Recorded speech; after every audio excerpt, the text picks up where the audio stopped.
Bumbleclad. That's my favorite Bumbleclad. I'm sure it is. My favorite one.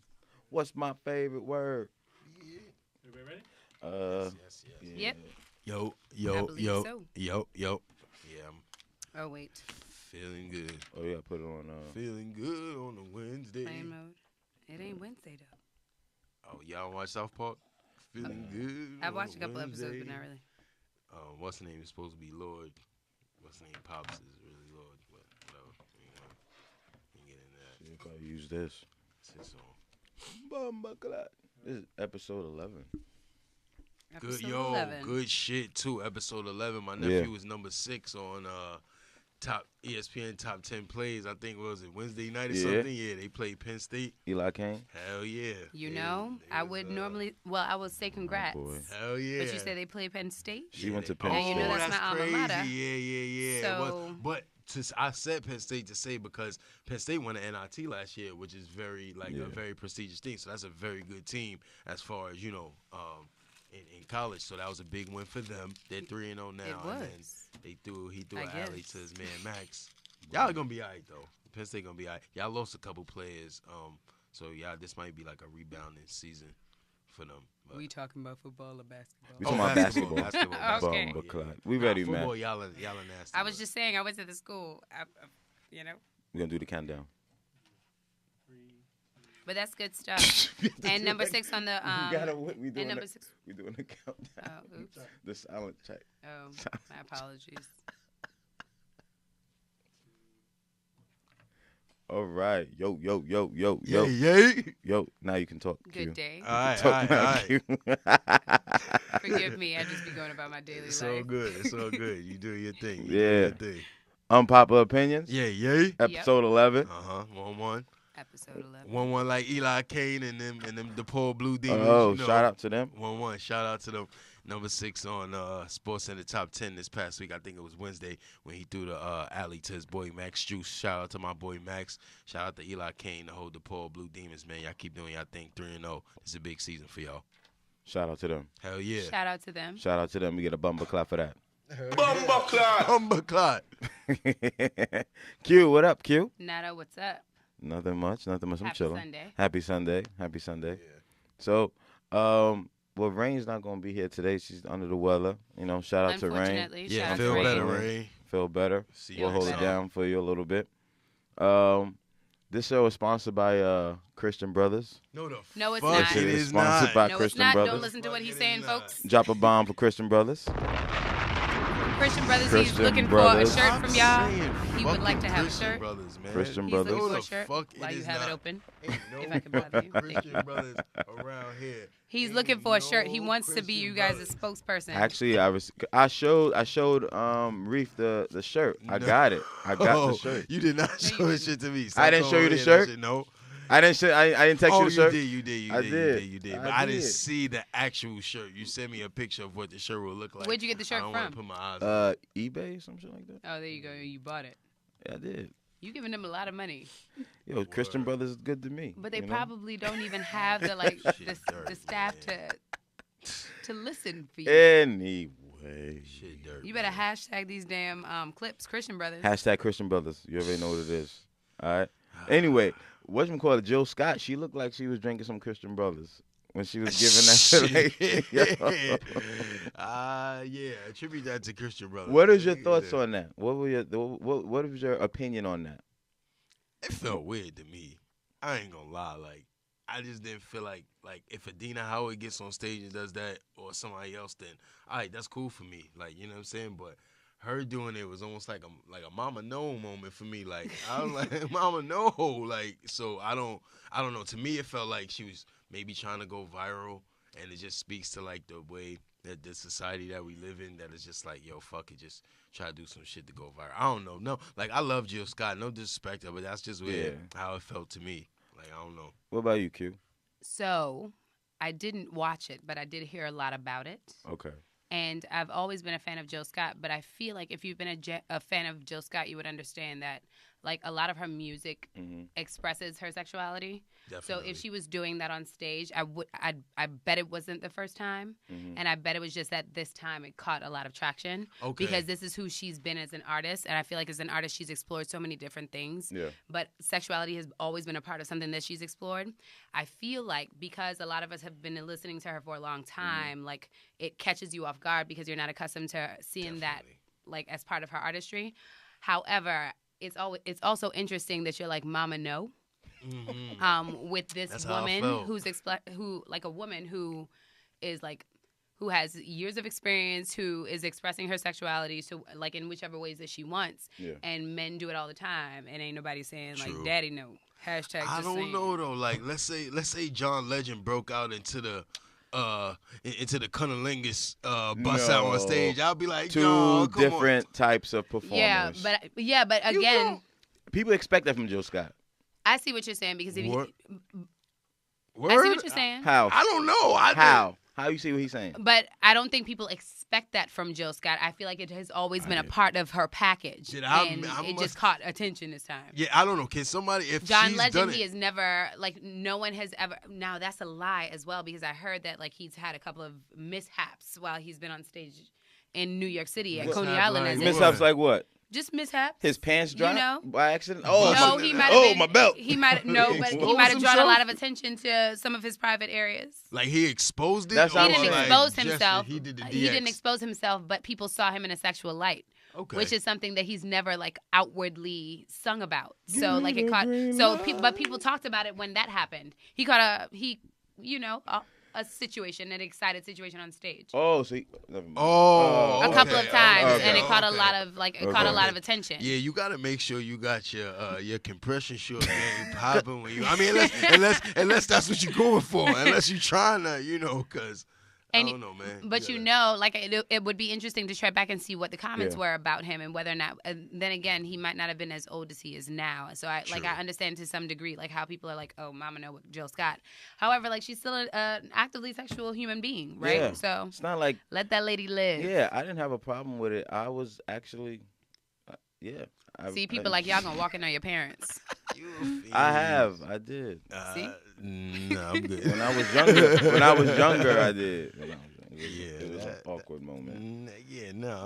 Nope, never had, never will, never Yeah, won't. Well, to. it's one of those things like I wanted to get like something from the fridge, and I was trying to. I should have been asleep. They probably ask you, what the Get fuck out. are you doing out? Nah, but Okay. a lot of people had some like issues with it though, like conservatives and things like that. But I didn't necessarily think there was something wrong with it. It's not like What was the dialogue around it? Beyonce. The fact that it was overtly sexual and like pretty much she should be a bit more understanding as to who is like watching, because there are girls I assume that look I up see. to I her. Maybe think that's that's bullshit. their little ass shouldn't be watching Yeah. what the fuck she's doing. That's bullshit. My I hate issue when with people it relegate was their feedback to that shit. I is true. didn't think it was genuine. I felt like it was, yo, we need to go viral. Yo, go on stage and suck a dick. That's what I thought it was. That's what I thought it was. That's the only reason why I was like, Mama, no, like, but she is a grown ass woman and she can, do whatever she wants. There's nothing against that, Yeah. but I don't know. Maybe I would say I'm a Jill Scott fan. It's not like I can, name 5 tracks off the last album. I can't do that shit. Yeah. But I don't know. Maybe I missed the part of the show where she, I thought we was taking the long. I thought we was living the life like it's golden. Not, Well, she was. I mean, she was living her She life like it was. was golden. She was making Okay. somebody's life I don't. golden. Yeah, definitely. But I don't know. And maybe So they I'm took. going to read something from this article really quickly. Okay. Take It's your time. from Rolling Out. Wait, should I be giving these people promotion? You Nope. shouldn't. Whatever. It's from not from them. Quote, Twitter was left shocked, but the Philadelphia-born singer's fan were not all that surprised since they have known that Scott likes to get freaky since the days of her fantastic debut, Who is Jill Scott, in 2000. So, like I said, and like I didn't even research this shit. Like people are accustomed to her engaging in this type of act. Now, could she have been doing it for ratings? Who the fuck isn't doing shit for ratings? And if selling your art is your business, then why wouldn't you be trying to seek? True. Yeah, it's no different from Kanye, like doing what he's doing for. Did y'all hear that? Yeah. Oh, that's something that I didn't think about. What? Let me Google this man's name. Shout out to Google. Shout out to Google. There was Brother.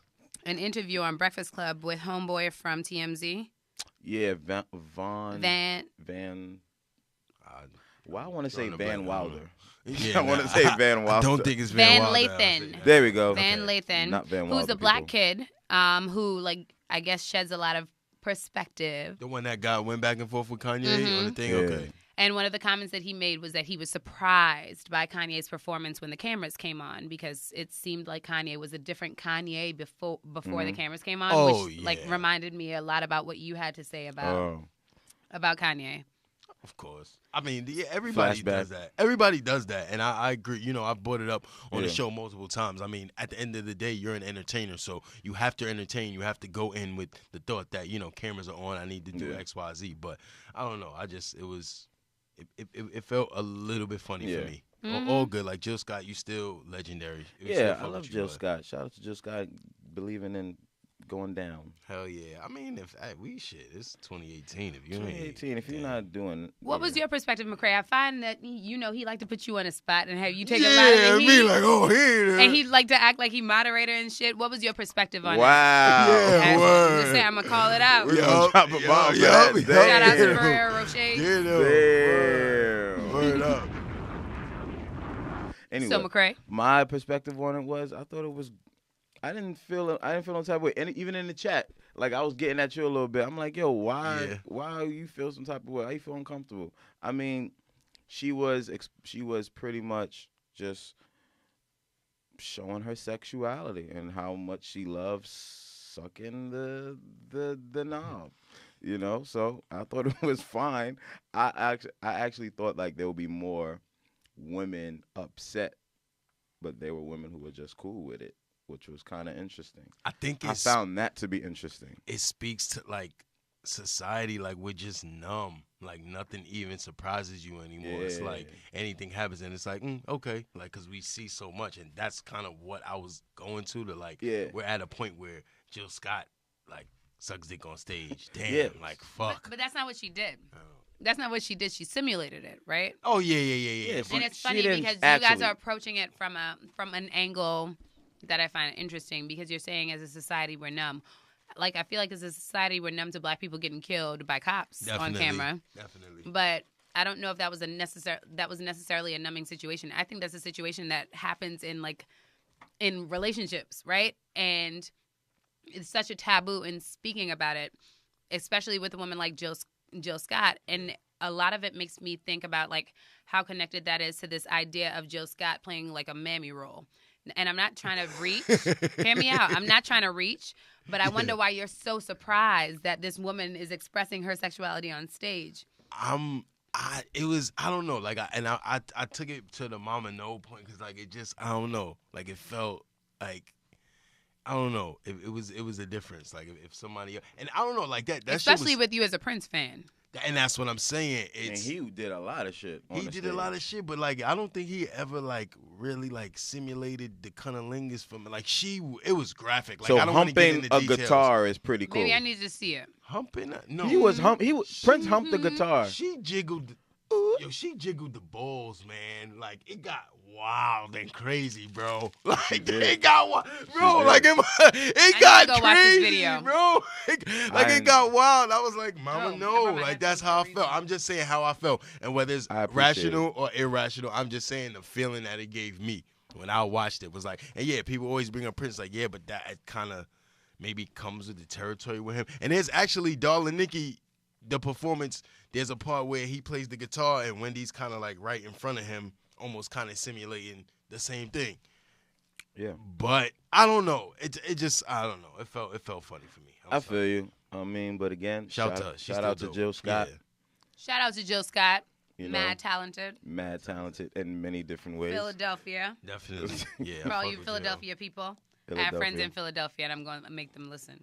Really? Oh We hell gotta yeah! I shout got them out. mad family in Philly too. Shout Shout out to Philly. Shout out to Philly one Phil. of the dopest places. My sister went to Temple too. Shout out to Temple. Shout out to Lil Jello. If you're listening, you better be listening. Did you guys Shout out to Latin. Oh, we just gonna shout out everybody. Here we Everybody. are. Shout out to my Uber driver. Shout out to him. Shout out to Alshon You paid Jeffrey him. on my fantasy team. Get points for me, bro. No, but segue into did you Shout out guys? to people who be taking tissue from work. Wow, you really did it. You did it. You did it. You did it. You did it. Oh, You did it. Okay, I think we know something. Okay. Okay. You cannot give me. Should we get into it? What I hear right now. What I hear. Hey, listen. Okay. All right. Never mind.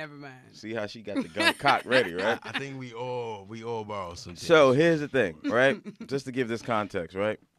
For those of you guys who don't know, Q and I, we are colleagues, right? And how about to Would you like me to recap? yeah, please recap and I'll fill Let in the me holes. tell y'all what the hell happened. So as part of my responsibilities, I manage budget and inventory. And McCrae comes in the main office, at the end of the day to say his departures, see if I was riding to the Bronx, all that fun stuff. But one of my teammates happened to bring up the fact that, look at his bag. And when I look at his open tote, his red tote bag, I see, Shout out to Flight Club, a box of tennis shoes. I won't say who they were from. Jordans. See, is that man paying off your student loans? Continue. But I also see an unwrapped roll of paper towel Okay. that happens to be the same brand that members of my teammates order for the school, Oh. So I say, McCrae, is that, an unwrapped paper towel, roll of paper towel? Take your time. He goes, yeah. Everybody takes shit. Oh. So as the person who is held responsible for that shit, I pray that nobody listens to this. Anyway, so I also tried to take Lysol disinfect wipes. Oh, I like how you try to take the blow from the story. Exactly. So So you tried to? And I what tried- happened? I gave it Well, when I back. pull out the roll of paper towel, then on the bottom of that, Oh shit! Listen, So but you I- went shopping. he I went did. shopping I went in the staff workroom. I ain't mad at you. Fuck Exactly. So let me tell you something, right? I was just like, what's the difference between me using it like during the day? I'm like, you know what? I can use the rest when I go home. Than me just taking a brand new pack. it. That you are no longer in the building. That's the difference. He That's- said, that "What's the doesn't sense matter. of using the rest?" But they were unopened. But in my defense, right? Mm-hmm. I gave him back because I grew a conscience after you guys. I Pretty took much. him back. No, I gave it. I took it out. No, listen, people. She didn't go in my bag and take it out. I took it out. I think I might have. Nah, you didn't. I feel like I went and I reached for, I reached for the paper towel. Then I happened to see something yellow gleaming from the bottom. Oh my god. But we can drop it. I was just letting you know where the reference came from. You ain't have to bring no light to it, McCrae. I was That's just fine. saying That's shout out. fine. I was just giving my shout outs. Yeah, that was a shot. I was thinking about all the people that I thought about this week. And the people who, be taking tissue from work. I thought about them. You ain't the only one. I be knowing people. Reloaded. Woo. Anyway, Okay. so All right, I'm done. I'm no, done. it's fine. I mean, anybody ever stole something before? You ever stole anything here before? Unbeknownst to you. Unbeknownst. That it wasn't allowed? Still, Yeah. we still little candy and shit. Nah, I stole from Walmart before. Candy from this. What'd you take from Walmart? So Plead the you fifth. mentioned, there's no shame in my game. I stole compression shorts. Oh. And wait, there's more. Oh, you went in. And I stole. Here's the thing. It was back in Herkimer when I went to school up there, and we used to do that all the time. Like me and the guys on the team would go there all the time, and we had like a back to back, so we were gonna be away. So I'm like, let me When just you get say some shit. steal, how did it go down? I'm gonna let you know. So still, right? So Damn. what would happen is oftentimes we'll get a shopping cart and we'll put the stuff that we're not gonna purchase at the bottom. So most of the time it'll just be like Hot Pockets and cereal, shit like that, or like Capri Suns because it was easy to put in the bottom. And then you'll buy something small, like I'll buy like paper towels, right? Irony, or something like that. And then we'll just go pay for that, and then we'll I just wasn't gonna take say the nothing. we'll just take the rest. But this one particular time, it was just like, it was terrible, right? So, all right. So we were all together. We went to Walmart, a couple of my teammates. Shout out to Chris Reeves. And we went there, and I got compression shorts, earrings, earrings, compression shorts, and what was the third one? What was the third one? Oh, and these Intamins like pound cake bites. In on them.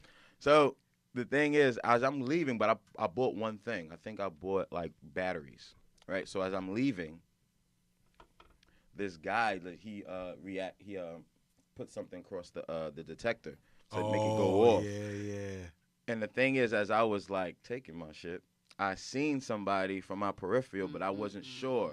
I just thought it was like somebody else, like somebody just shopping. So they put me in this room or whatever after he has it go off, and they're like, so and so caught you stealing this in your bag. I'm like, nah, that's I paid for that. I just can't find the receipt, and I was just going through this whole shit. And they was like, yeah, sir, you can't. No.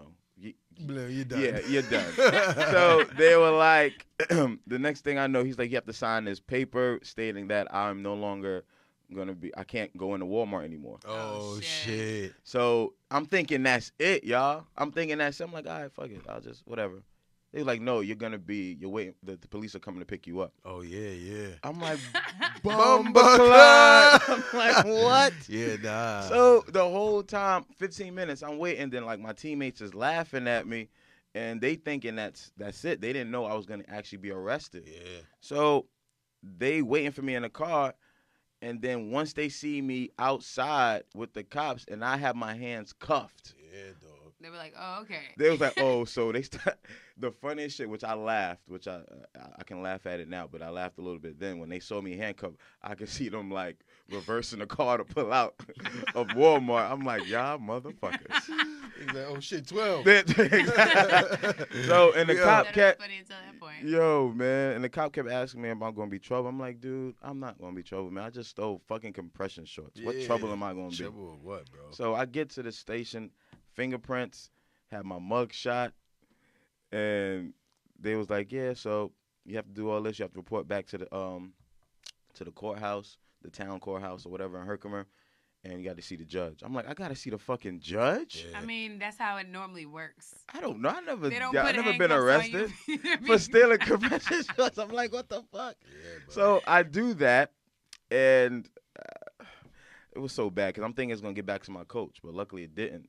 But then you are lucky, bro. But it got back to everybody else on the team, and then this month, your friend? yeah, man, one of my teammates kept laughing at me like, "Oh, you got arrested," and then this motherfucker kept singing "Locked Up" because at that time, Akon "Locked Up" was popping with Styles P, and then they kept singing this part, steady trying to find a motive. What I do? I'm like, with some compression shorts and some earrings.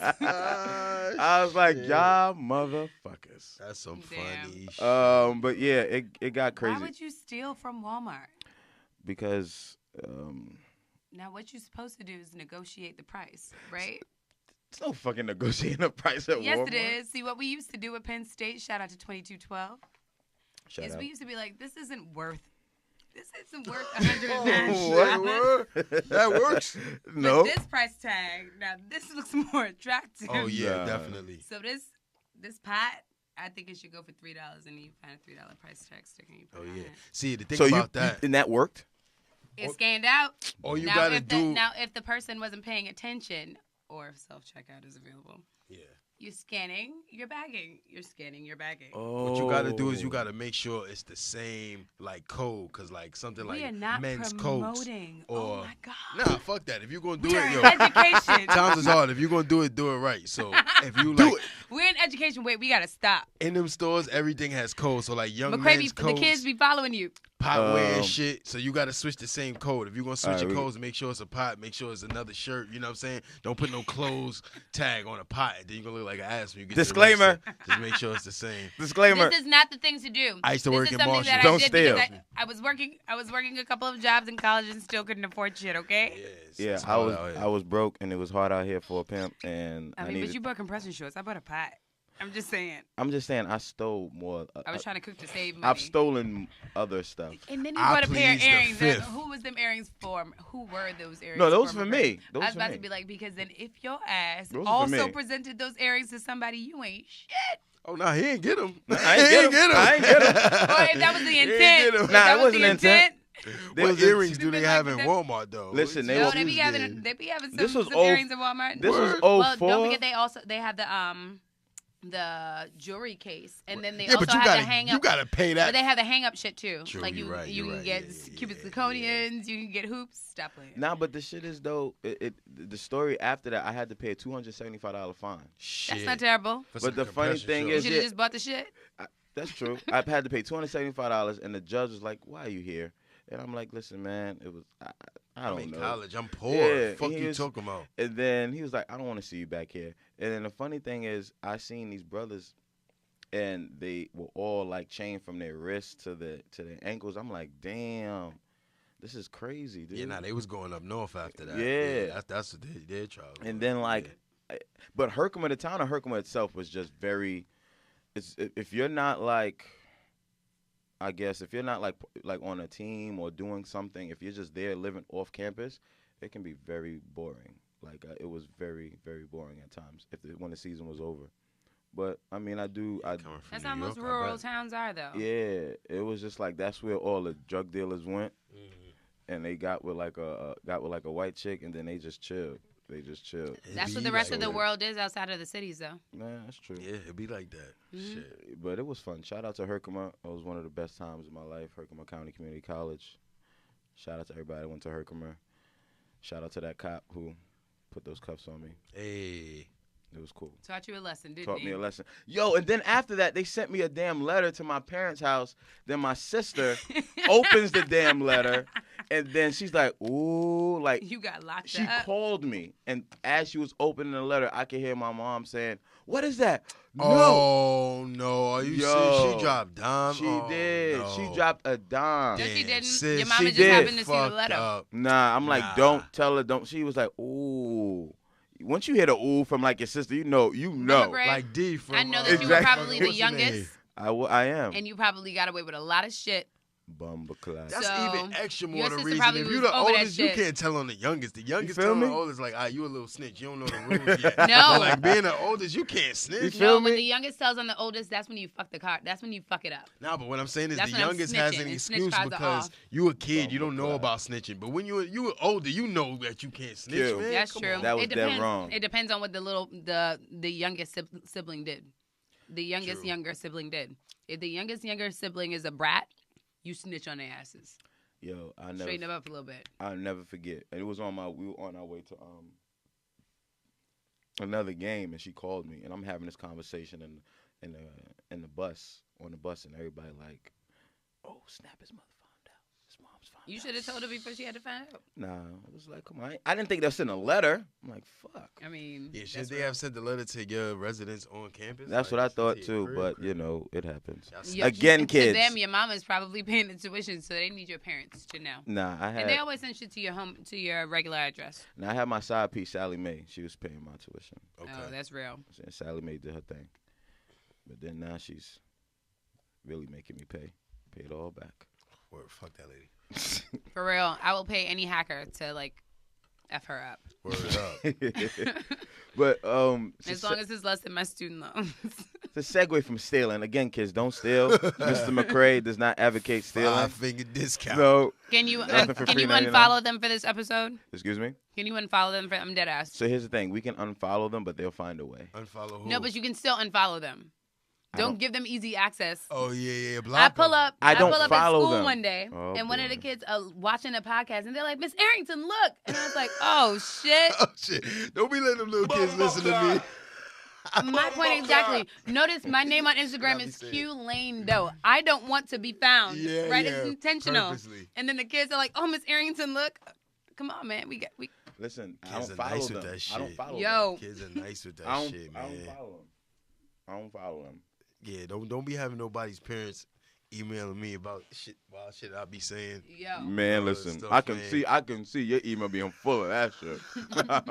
Come on, man. No, I ain't trying to pollute no kids. and Rain. Oh, you want a race war? A race war, man. Yo, not me, man. I don't condone. I had to put a disclaimer on the last episode. Like, yo, I do not condone this. No way, shape, or form.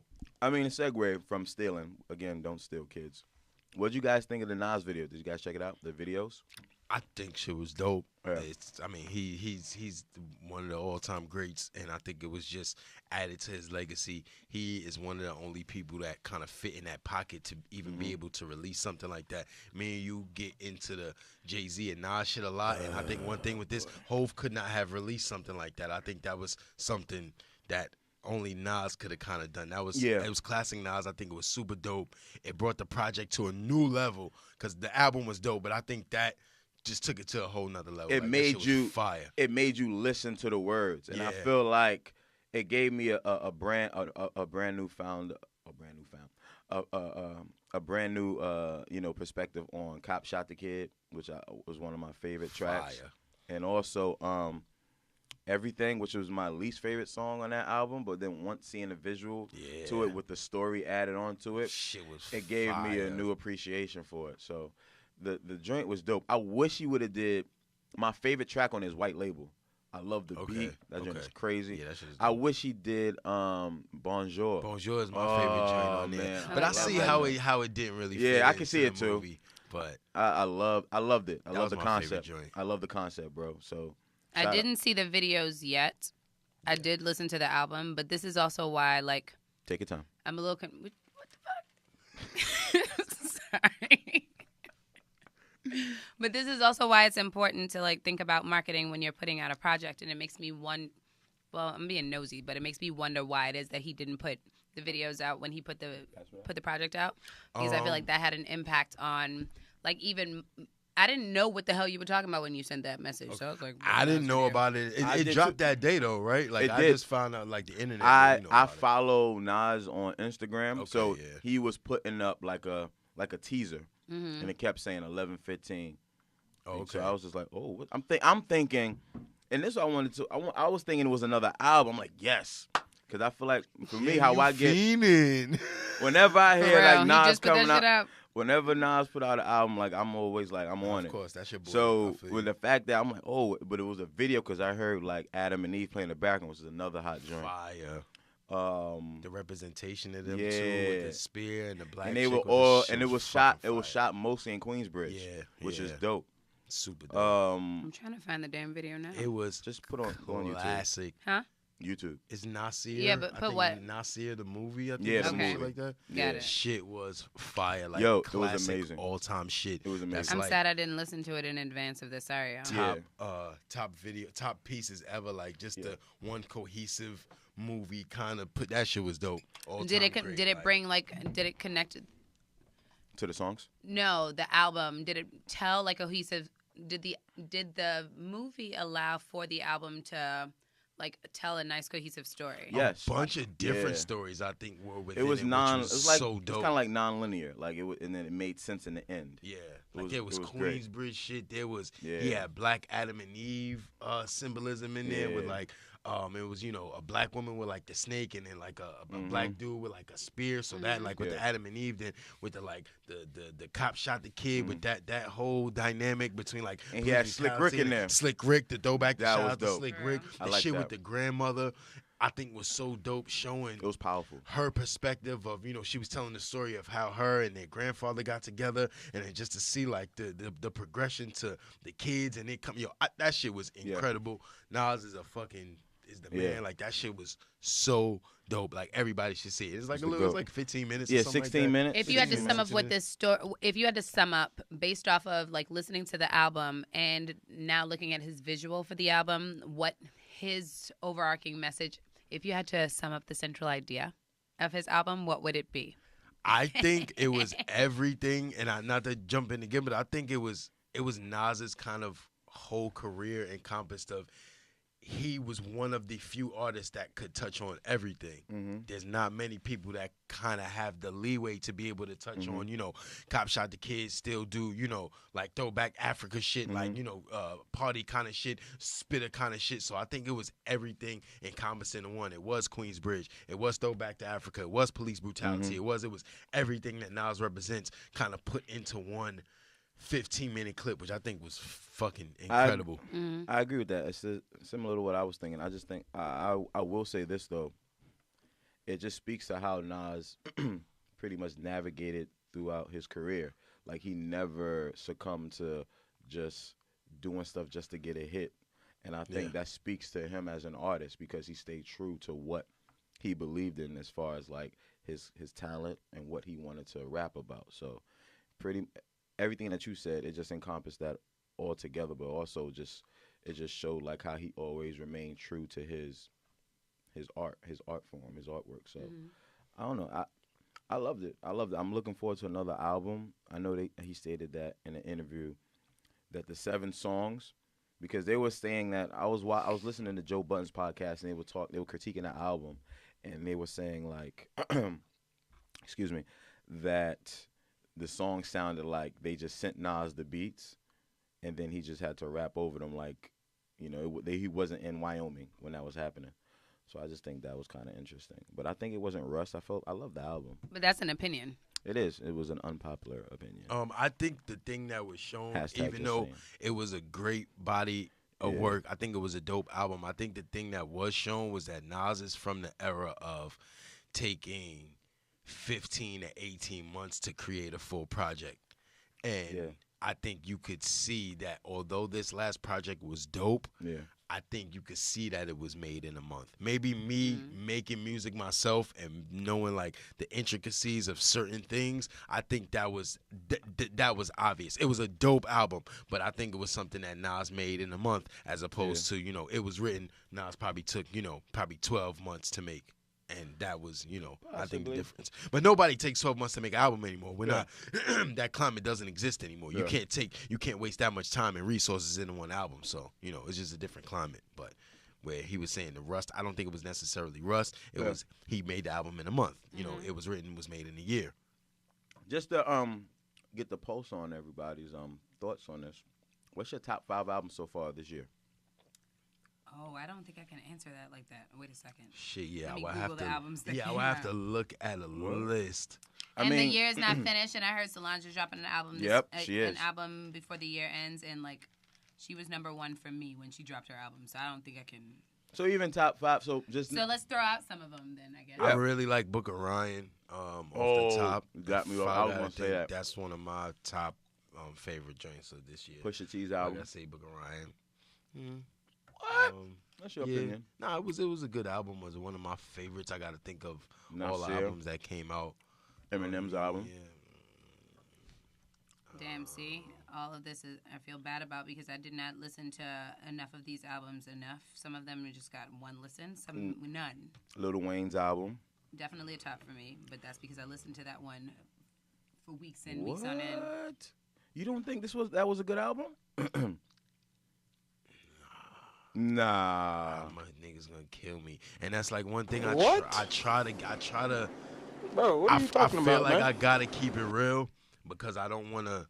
I always want to give my full opinion. I never want to cock it back. When it comes to music, me making music myself, I never want to really critique anybody because then people get into, oh, your shit is white. You know what I'm saying? I'm not getting into that. I got friends that don't like my music. It's okay if you say you don't like it. Yeah. Music is not for everybody. Yeah. It's not. It's 8 billion people on the planet. If 1 million people like it, what's the percentages on that? Yeah. It's less than 1%. So that's very good. I think you're entitled to your opinion. But, why you think it's not one of the top albums of the year, though? She's a Wayne fan, by the way, people. I mean, I like really fucked with Wayne at a point, like Carter 1, like when all of that was, but like, I don't know. I didn't really I listened to it one time and then. What about it? I think you got to give it some more time. I think you got to listen. And I feel like we had this discussion before. I feel like I listened to shit over and over and over again. And it's funny because like I remember I felt this way about Jhené Aiko when she released the album that she released this year. Trip. Yeah. And I think I anticipated something different. Mm-hmm. So when the album first released, and I'm a Jhené Aiko fan even before she actually started putting out like albums released by these whatever. Take your time. I'm about to cuss you the fuck out. And but after I listened to it a couple of times, I saw the connections between who she was like the first time and the time before that she released like music, right? So I always say that like it's important, or I always believe that it's important to read a passage twice, listen to an album multiple times, of course, in order to understand the composition. And I'm sure you know that. Yeah, but if you only listen to it once, my feedback is go back and listen to it. I mean, when I say once, I mean like one is like 5, less than 5. You know what I'm saying? Because I always give an album a good week. But, you know, I listen to it one day, then I listen to it the next day, then I listen to it the next day just to see. So when I say one, it's not actually one listen through, because you'll never catch everything in one listen through. I need to kind of know what I'm listening for the next time around. So when I say one, it doesn't mean one, but, like, I don't know. I think Wayne was an all-time great. I got to look at the list of albums. I can't think of 5, but, like, to say I was, you know, super blown away by it. I've been on my album I feel like it was shit, for so what? I can My give bad. like, no, it's fine.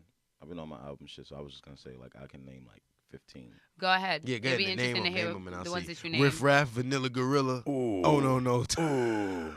Nah, Nah, Logic's joint. Logic joint was Frank good. Sinatra. I didn't give Logic that joint was the definitely good. benefit. I didn't listen to that. Young Sinatra It's the was boom bap. You gotta listen to that. I will. Young Sinatra was a dope album. Yeah, and I loved Sinatra it. 4, right? I think Yeah, the that's 4. one they It's did. his last one. He's not gonna do any more Sinatras. That was dope. What's another one? Oh, the Lost Tapes of Ghostface Killer. He came out with one.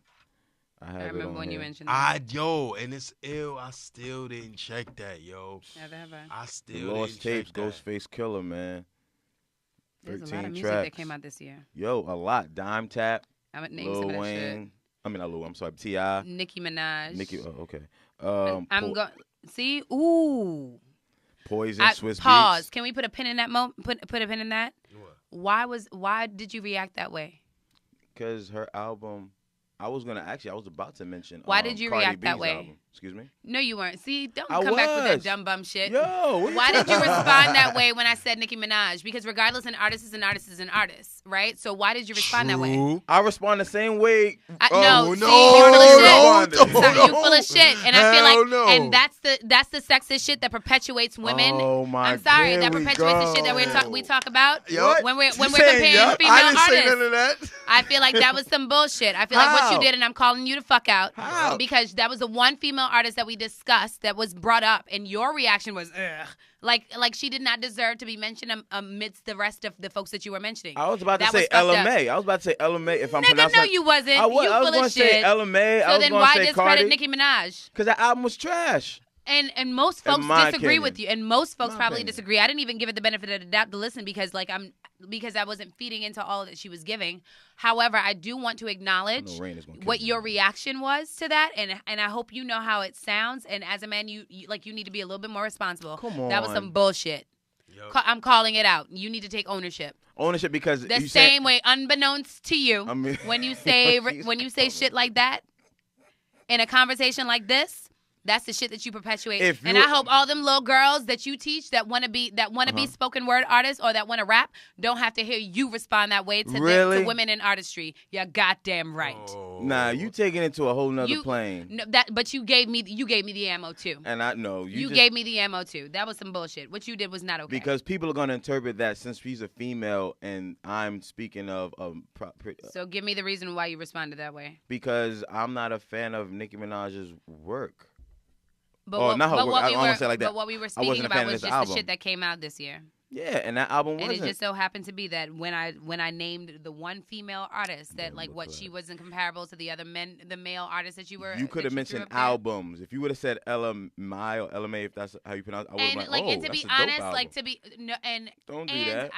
I can't disagree, but I can tell you from the couple of songs that she put out, LMA doesn't have that much of substance to say she's a pop artist. That's great, but for you to discredit Nicki Minaj's album when most folks said that she went hard, Nicki Minaj put that one fucking song that was on the radio when she was talking about all them rappers. That shit was banging. And I'm not even a huge Nicki Minaj fan, and you can't give her credit for the shit that you heard, even if you didn't listen to the album. I listened to the album. Own up to your fuckery. You're full of shit. How am I- Own up to your shit. Own up to it. Buckler. You frig up. You Word, only man. responded that way because the woman is a fetching woman. No. God bless you. That's not true. I'm going to pray for you today. That's not true. You can pray. I'm going to pray please, that you please stop do. taking shit from work and that you stop. Oh, wait. I wasn't supposed to bring that up no more, was I? Sorry. Moving along. Other What? albums that came out this year. Bro, what are you talking about, man? You know what I'm talking about. Anyway, Jamla's album, Jamla's the Squad. That was a dope album. One of my favorite rappers, Rhapsody. She happens to be a woman. Her album was shush. super dope. That came out last year, but that was was that. it? Yeah, that came out last See, year. he was reaching because he don't know the other female I artists think, whose yeah. albums came out this year. Actually, Don't worry. I just got a said list. LMA. I just said LMA. Migos, their album came out this year. You can say Drake's that- album you can- came out you can this say- year. You can say those Justin two people are Timberlake put out women. an album this year.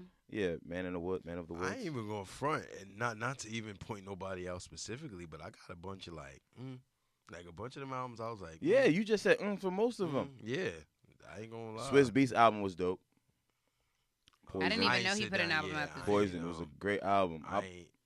He has a joint with Nas, and he has a joint with Pusha T, Cold Blooded. Cold Blooded is like. Oh, it's nah, I heard it's a that. dope That track. shit was Tony stupid. Braxton. That shit was fire. And Vogue put out an album this year. Like, I didn't know that's that. the thing about music. Really? It's so, I don't know. It's so saturated where, Yep. like, it's really hard to even. I can't give a reaction anymore because I'm gonna come off as sexist. So never mind. McCray, I feel like you should just own that shit. Like, I'm sorry. I'm like, not I'm owning gonna, that because that wasn't my. That's not so where I was then give going. a valid reason why it is that you responded that way. Because- Damn, I wish Rain was here. Yeah, because you were like, what? What are you talking about, bro? Come on. What? chill. No. All I'm saying. Real talk, real talk. Exactly. Real talk. Real talk, though. You come on, B. Come on, B. Make that make sense, B. All I'm saying is, for me, because I listened to Rhapsody's album, and pretty much she set the bar as far as female MCs. For me. Why? Because she's a lyricist. I don't see Nicki Minaj as a lyricist. You know what I'm saying? Nicki So could rap. she's not a lyricist. She's I not. don't know, maybe. I mean, that's just not my. I listened to it, gave it a listen. I mean, Chung Lee's cool. Chung Lee's cool. I bumped that. And Did you at listen work. to her album? I did. I listened to it once. Do you feel as though you gave it a fair enough assessment? I did. I listen. I listen to albums. I listen. I think the biggest I don't thing just that I hear want them. you to take away from this is that you might not have listened to many other people's albums, and I feel like had I mentioned Drake, You did, and I said you that. might no. Had I mentioned Drake right after, like instead of Nicki Minaj, your reaction would have been different. That's not true. And I disagree, and I guess we can agree to disagree. Bumba But I clock. feel like that is an element of like where you don't notice that like your male shit comes in, and it's okay. That's not But true. I feel like I feel like in order to move beyond it, you just have to acknowledge it and move the fuck on. I'm And not. like, there's nothing that you're gonna say here to me today that convinces me any different. I'm not gonna try to convince you, but Good. I will say this. You cannot give me any advice. And that's why you're still sexist. I'm not sexist.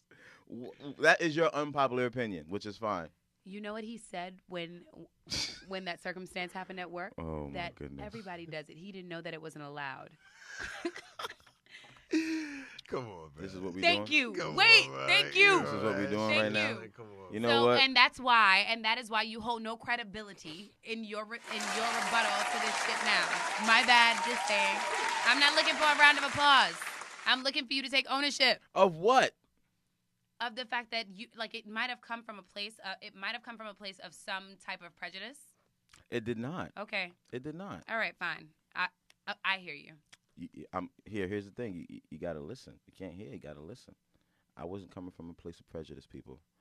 I just didn't. I wasn't moved by Nicki Minaj's album. However, I did like Cardi B's album that came out this Invasion year, of right? Privacy was pretty decent. That was some shit. I enjoyed her He album. It was very enjoyable. I enjoyed the album. This new group. She happens City to be Girls, a woman. Well, they're not new.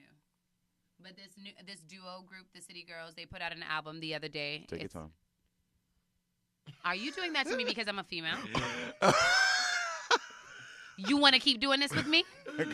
Do you want to keep doing this with me? Yeah, you done fucked up now. You fucked up. I do that Do with you want to? No, Okay. I don't. Yeah, chill. Moving along. Oh my goodness. Janelle Monáe put out an album which was solid this year. Yeah. I like Janelle Shout out to Monáe. Janelle Monáe. I like Janelle Monáe. She's dope.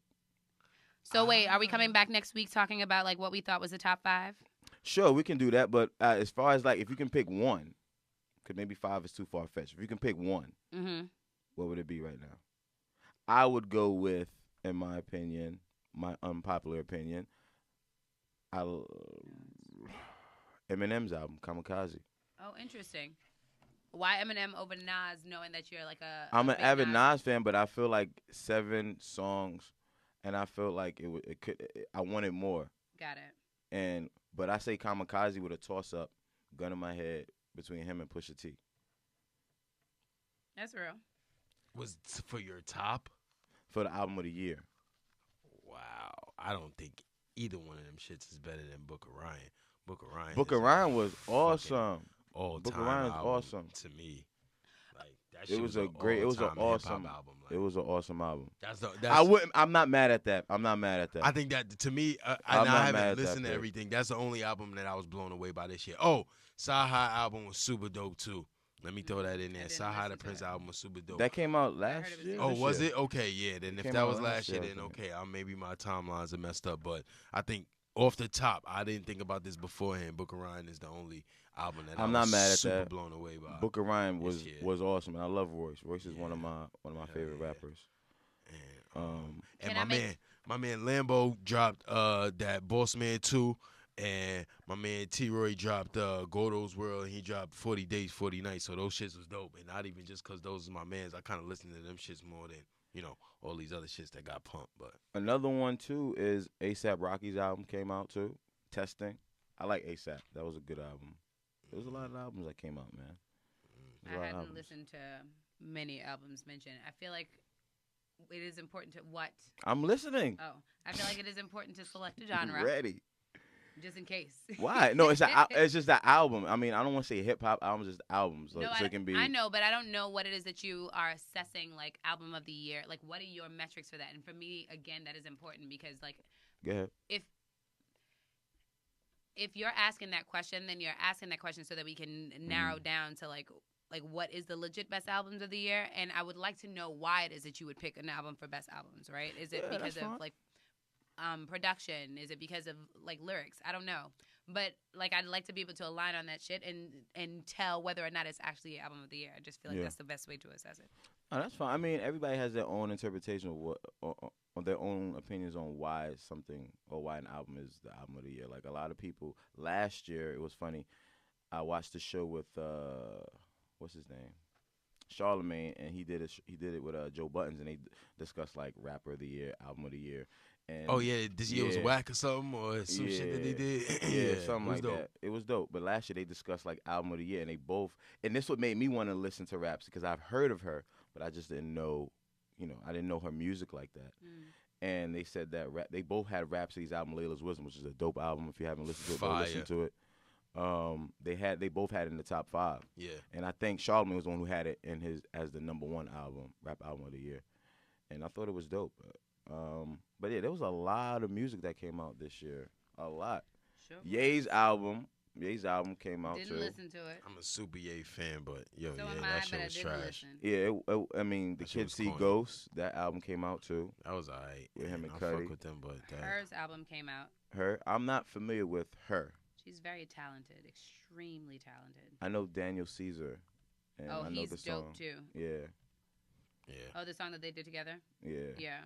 I watched them perform it during Afropunk this year, which was pretty dope. Also, too. Tiana Taylor's album came out, and I think that she didn't get, like, there wasn't a lot around it, but I feel like it was a lot of people were saying that was the best one. Yeah, that was the best one out of the good albums. It was a great project. That's like, I give her a lot of, I give her I love to see an artist grow as an artist, and I see her growth, right? Absolutely. I respect that. One of my favorite rappers of all time, Styles P, came out with an album. He had 2 albums that came out. He came out with Beloved with Dave East. Yeah, and that was dope. Dime Bag. That was dope. I listened to both of them joints. Styles P is one of my favorite rappers. Yeah, Dime Bag was fire. Yeah, Black the Thought. Carter's album came out this year. Who? Oh yeah, I'm yeah. good I'm good on that. I was. I'm good. It's still a body of work. It was good. fire, but Even again, I said a female on there. You know what I appreciate? It's funny because, like, what I appreciate is I feel like pop culture is about, like, people who are between the ages of 18 and whatever, right? Yep. When it is that you decide to stop listening like the shit that's on the radio. Yeah. And I feel like it's okay to create different lanes for different types of people. There are a lot of married folks in this world, right? And I feel like the Carter's album, like why shouldn't it appeal to those people? Why shouldn't like someone like Toni Braxton be able to put out music and still appeal to people who have been listening to her back in the day and who probably like relate to the shit that she does now, but you don't see that following because even Toni Braxton put out an album this year, right? Yeah, I didn't know that. Exactly. And like what bothers me is that those groups don't get as much traction as pop culture, even though like that populace of people is a large bit of people too, right? Yeah. Now, like whether or not like they have access to it, and things of that nature, like those things are great questions to ask. But I just would like to see space for or people acknowledge like different. I don't know, like music targeted to different groups of people, and it be okay, and it be as popular. Yeah. Like I hate the fact that people have to feel like they gotta die after 40. Like let them people live and let them sing about their 40 to 50-year-old lives. Only like, in hip hop. But that shit irks me. You know what I mean? Because hip hop, these are the people who defined hip hop back then. Like let LL Cool J and Jay-Z old ass live. Yeah. Like let them live in that realm. I think LL Cool J should. He's cool, but I'm not checking for another LL Cool J song. Jay-Z, yeah. But is it that you're not checking, or you don't know what to anticipate? So, I mean, but he did LL Cool J was never that type of rapper. Yeah.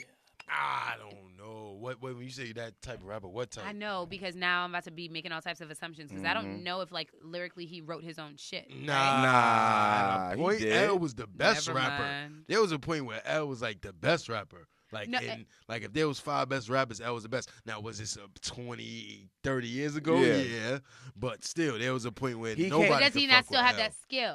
I Can he think not still rap about shit that's important to like his life and his family life? Rapping But- in 88 is different than 2018. Yeah. I recognize that, but like, but why?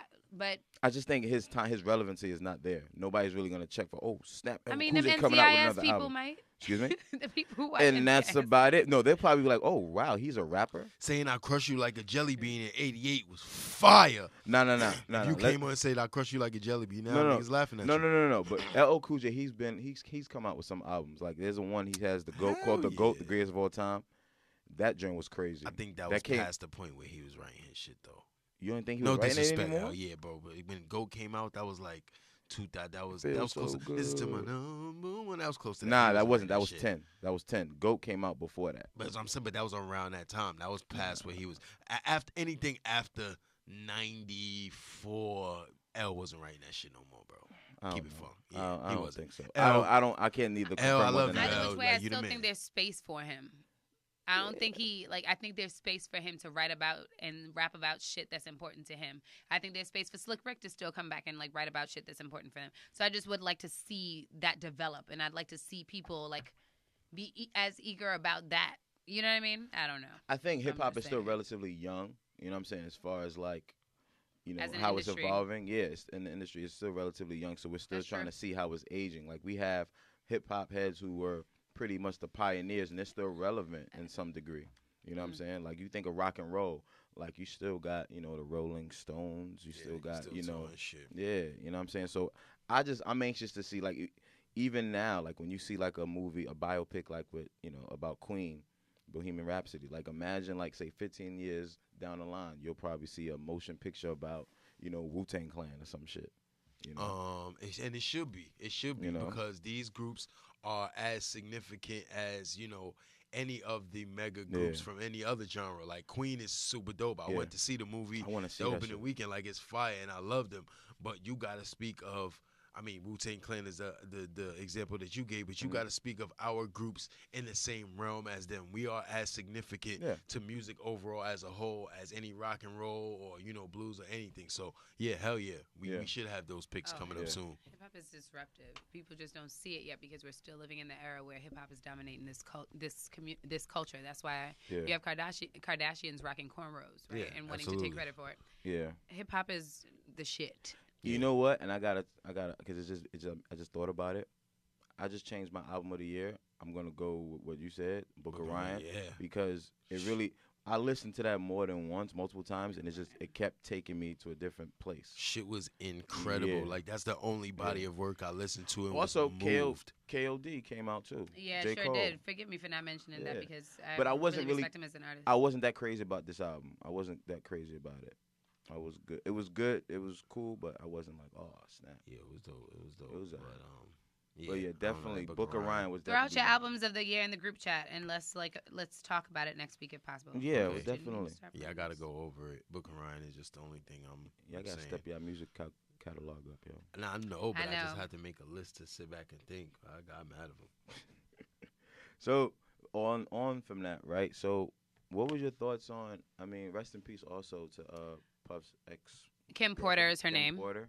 Kim Porter. I wasn't familiar. Her name is I'm Kim not- Porter. See, now I feel like I gotta be really like. No, I'm just saying she has an identity. It's not cool if she has to go down in the books as Puff's baby mama, ex-wife, Yeah, that's on me. I ex-girlfriend, didn't know whatever her. it is. I didn't know her name. I forgot her name. What were your thoughts on as far as people paying their respects? Like, I have an opinion on that, but I just wanted to know what you guys thought about that. What do you mean? Paying, Like, paying like respect? paying respects, like people who like I seen like T.I. he put up something about it, and then like other people. I just feel like it's kind of like what we touched on like earlier episodes and Unpopular Opinions, as far as like having people get the roses while they're still alive. True. Like I didn't know how relevant she was to the culture, or any type of relevancy she had. But it's like it's crazy. Like now I'm hearing like she was a part of this and all these different things, and it's just like wow. Did you guys hear that the song "Forever My Lady" was written about her? Ooh, yeah, I knew that because I fuck with. I'll be sure. Yeah, I know I'll be. Yeah, cause she used to. And they have his son. Her oldest kid. Yeah. I did not. So I knew that she was influential to the culture because I knew that she was a part of the industry. I didn't know to what degree because she's one of the background people. She's one of the people who like support artist development from whatever angle.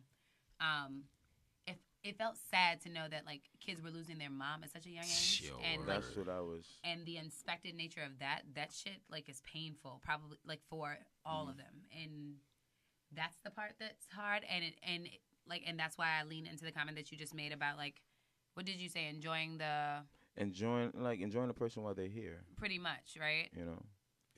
Like I feel like that's the inevitable because everybody's busy, right? And everybody's gonna always like put it to them being busy. Like I would love to go and spend months and months on end with my mother's stepfather and brother, but I gotta work, right?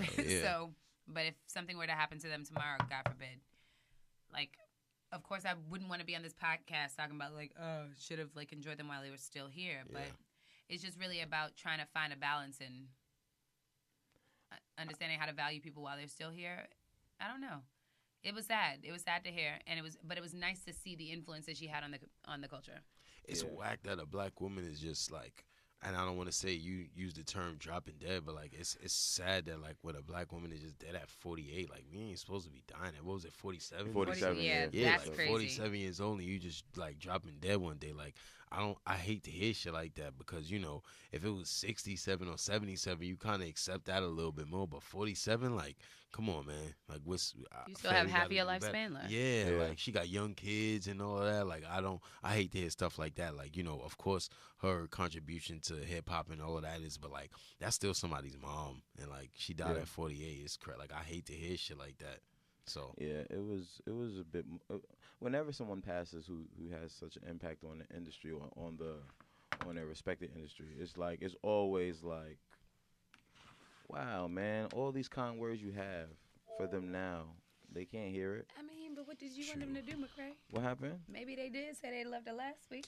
Nah, I just feel like even like for example, Amy Winehouse, one of my all-time favorites, all time. Like when she passed, it was just like, oh, she was this amazing singer.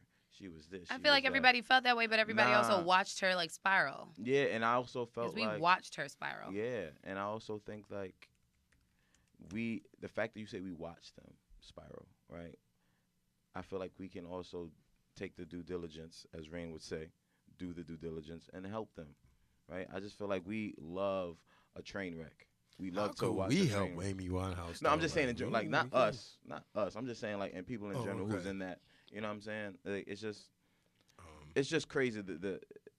I always see like the great divide. Like there's celebrity and then there's us, right? And I feel like they just have a different stratosphere where we just observe them like they're in a fucking fishbowl. Well, we kind of do, and not unless you want to take your time to go write them a letter or like tweet at them or whatever the fuck people do nowadays, IGM, whatever the fuck people be doing to send you a message. Yeah, but that's what I'm saying. When they even, let's say Amy Winehouse was alive, and, That's you know what I'm just an saying, example. and you tweet her, yeah, she's not gonna give a you. Oh, I love you, yeah. A million people. Stay did off the that, drugs, you know what I'm Amy. saying? We Yeah, love you, girl. A million people did that. Nah, like, it was just an example. I don't know. I think society has an obsession with death because it's kind of so final. Like there is no more. No person can add anything to that. So we kind of get obsessed with that, and it just kind of pay the respects when someone isn't here anymore. It's like, we appreciated you. We saw you while you were here, and to pay their respects.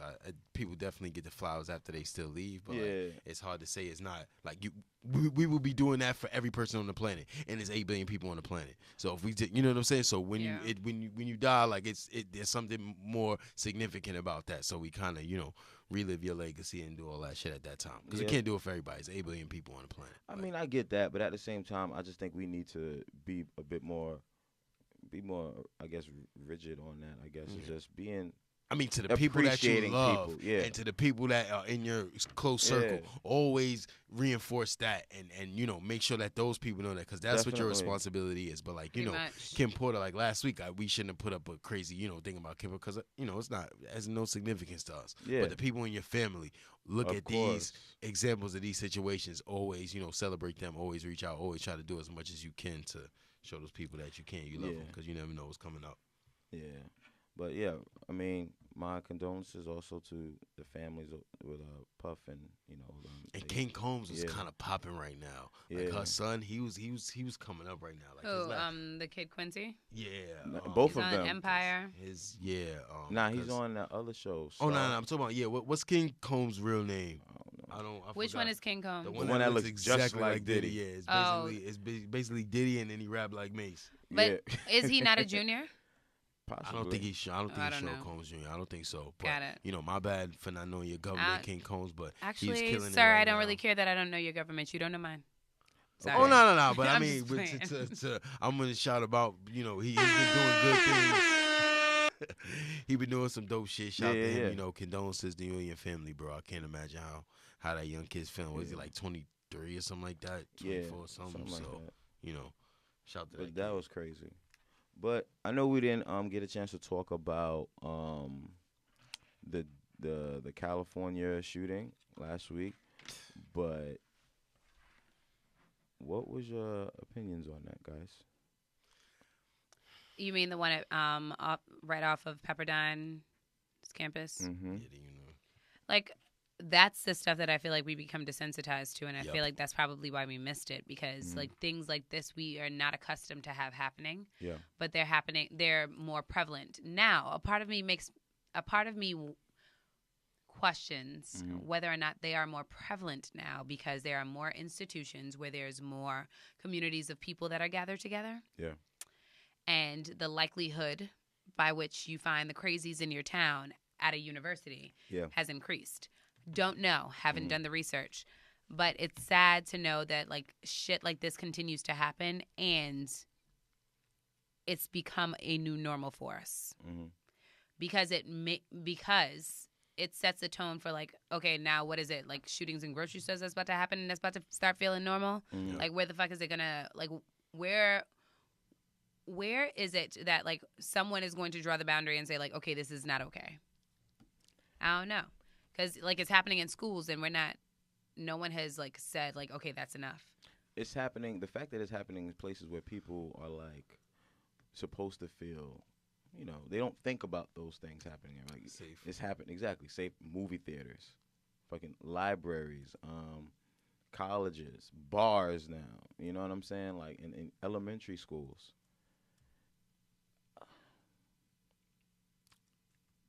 This kind of baffled me because it was the fact that homeboy, I think his name was Ian Long, one of those, whatever his name is, he was posting on social media as he was shooting these people. You're lying. Not lying at all. Oh shit! What was he posting? He was posting. I have it on here saying at 11:24 on Instagram. He said that's too bad. I won't get to see all the illogical and pathetic reasons people will put in my mouth as to why I did it. The military veteran. He said in a post. Shit. And he says he continues on saying the fact is I had no reason to do it, and I just thought. And he just said something outlandish after that. He said life is boring, so why not? Oh, okay. See, and that Because you bored. I'm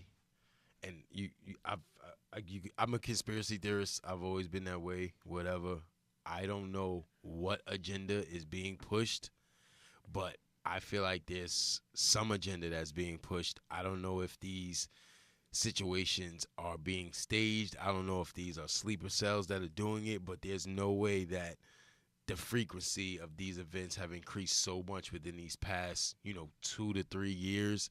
There has to be some correlation. I don't know what's being pushed. I don't know if they want the gun laws to be stricter. I don't know if they want them to be removed. I don't know if they want us to become desensitized to mass killings in this nature, but some agenda is being pushed, and I just don't know what, and I just think it speaks volumes to where and when we live. Like, shit is crazy. I think they should be more strict. The gun law should be a bit more strict. It should be where you should have to get like a clearance, like a psychological clearance. I'm not sure how, but it absolutely. The fact that these things keep happening, and like you said, Q, like they're of the norm, it seems like. But then it scares me. But and I agree 1,000% with gun laws need to be regulated. You need to have mental testing or clearance or whatever before you purchase a firearm. But then I worry to say, is this not the government doing these things purposely so that we cannot have firearms? And then, if none of the civilians have firearms, then we're really fucked. When they decide to say, yo, martial law, do whatever the fuck we want, now we have absolutely no chance to fight back. So I think it's a slippery slope. I don't know what agenda is being pushed, because I think I believe in the Second Amendment. I believe if I have a home, I should be able to have a firearm to protect my family. Shit happens. This is the real world. People try to break in. All kinds of shit can happen. I should be able to have something to protect my family. Should I be able to have a weapon that's able to dispose of 100 rounds in 3 seconds? That's a bit drastic. But, so I really don't know where I stand. Like, it's just... Me, the type of person I am, I'm not really too keen on guns. So you don't think? Like so you don't believe in the Second Amendment? You don't think that? You don't believe the right to bear arms? I don't necessarily. I feel like if you do, I just feel like they need to be a bit more strict. I'm not saying I agree with you in that regard. I just have a great disdain for guns in general, and that's just something I've some things I've gone through. You know what I'm saying? No. So it's just a matter of, if you're going to have these laws, they need to be regulated in such where we have people like this guy not have them. You know what I'm saying? So I just think it was just weird how these things keep happening. And it says also, it continues on saying 3 minutes later, he says, I hope people call me insane. And he adds 2 smiley face emojis with that.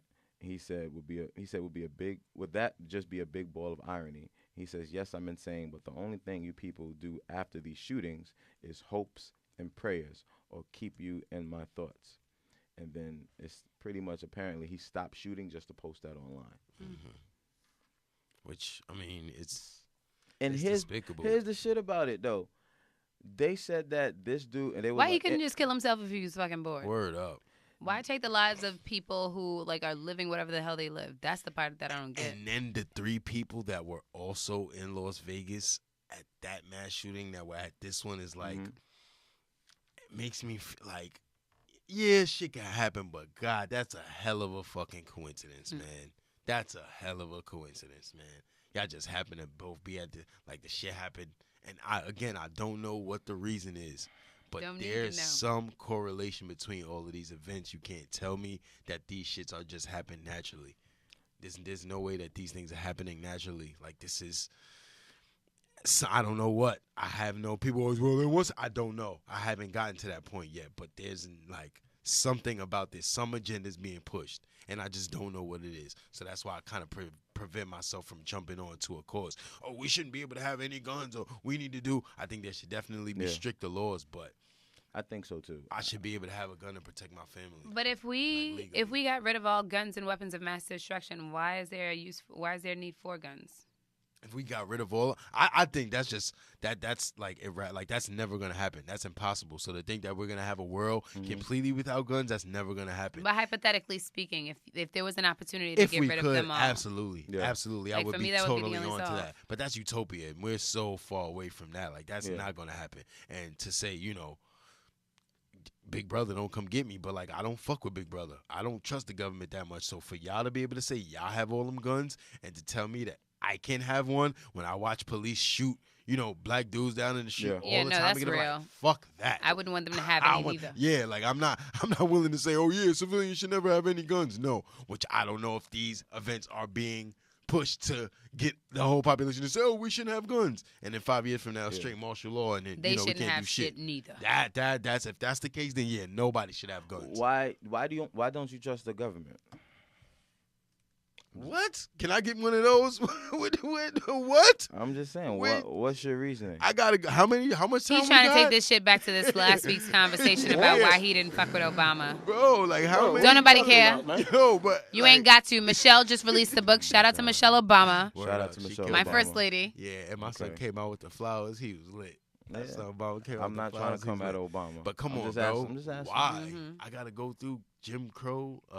I gotta go through all of that. No, I was just curious because you mentioned that as far as like you don't trust Big Brother or the government, and I was just thinking like, who does though? Who feels as though the government ultimately because we don't understand what the government's what their agenda is. None of us trust them. So like, what point are you getting at?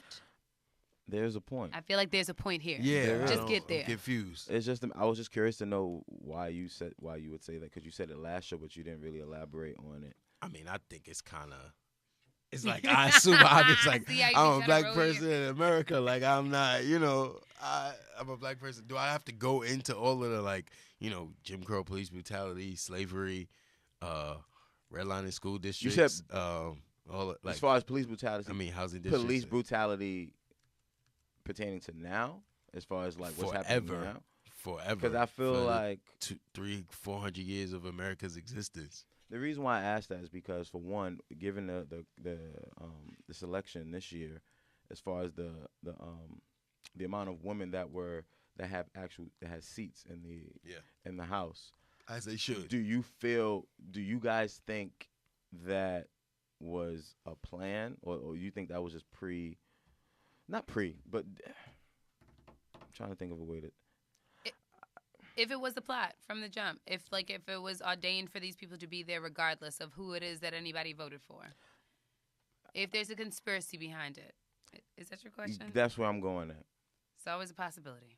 It is, but I think it still speaks volumes to where we've come as a society when the powers that be know that, the only way we can pacify them now is if we make sure that there's some women in power, because they're not going to accept anything less. So, yeah, they may be powerless figureheads, as maybe Obama was, because you got to check all the boxes to even be president. But the fact that the powers that be feel like, we have to put people of color, we have to put women in these positions, or else they're not going to tolerate that shit, speaks volumes to the progress that we've made. Mm-hmm. So that's what I think. I think it's both.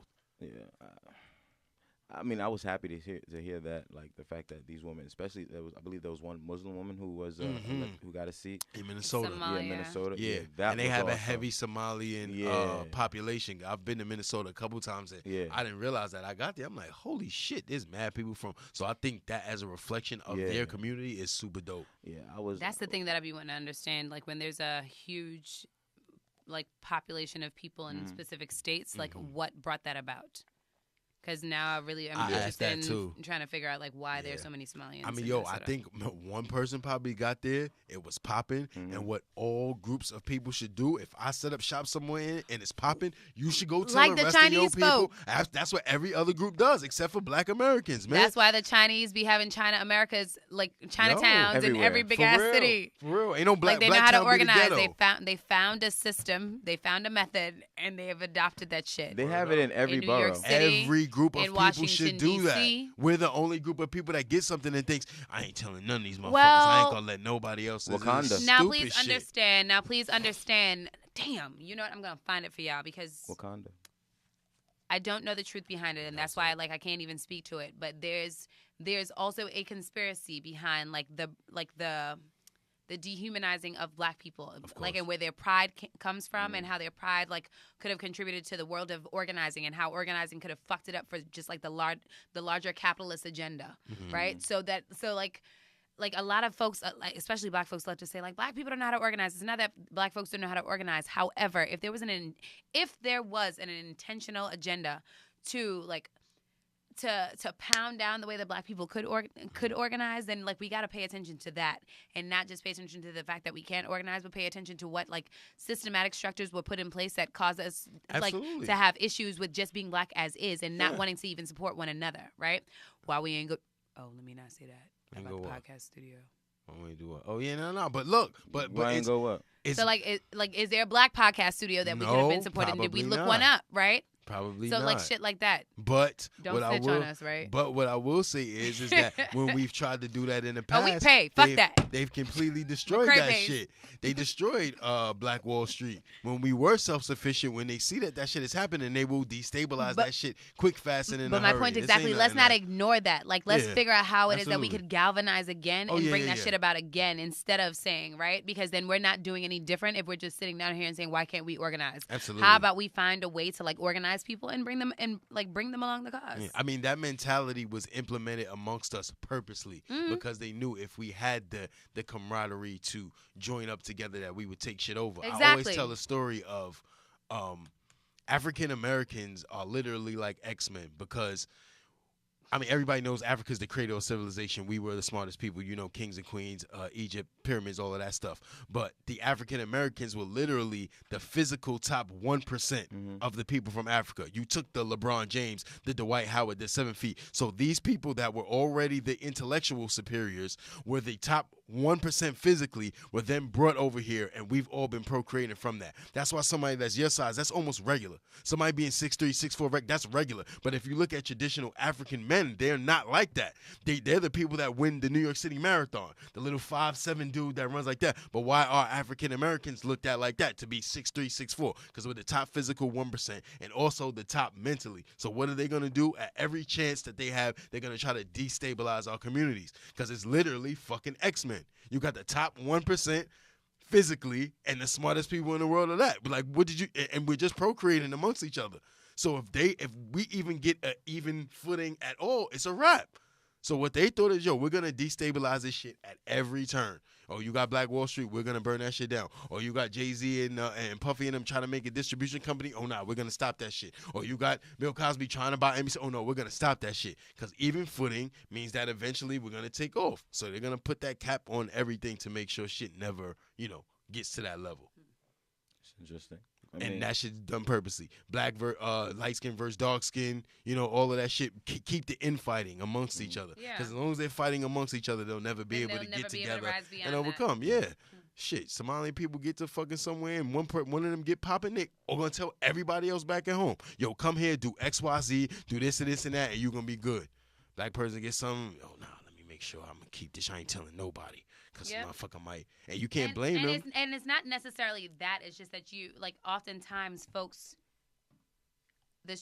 the amount of time and energy and, sacrifice and whatever those things might have been that it took for you to get there, and the fact that you know that you have a family of people behind you that, to some degree that are depending on you, it's I am not going to compromise this opportunity for anybody else. Yep. And I don't have the patience to, teach or whatever the case or the is. Luxury. Yeah. So I feel like it's funny because if it were where if nepotism were in favor of folks of color, that wouldn't be the problem. True. Right? But then again, maybe it could be all that the level of humility that exists or the level of communal responsibility that exists for folks of color because of the strife and because of the history that the the culture carries.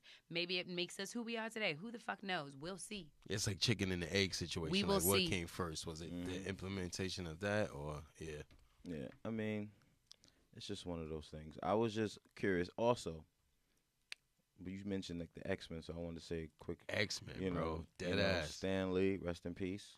Oh shit, yeah, I Stanley. didn't even realize. Yeah, Yeah. X-Men is supposed to be Malcolm and Malcolm and Martin. and Martin actually. Yeah, which is Magneto dope. and Professor X. Yeah, I didn't even realize. But that. here's the thing. You guys, I put up something on Facebook to segue to that real quick. Bill Maher. You guys know who Bill Maher is? Yeah. You remember? You read that post I put up? He was talking about how I just put please read because I didn't want people to know who Bill Maher is and what he does. So it's kind of like I just wanted to like to have people, you know, just read it before you think he's going off into like this radical, you know, thing. He just mentioned like people were like, rest in peace, Stanley. You were our childhood. You gave our childhood meaning. And then he was like, really? He was just the person who just created like these comic book characters and things of that nature. He didn't like, you know.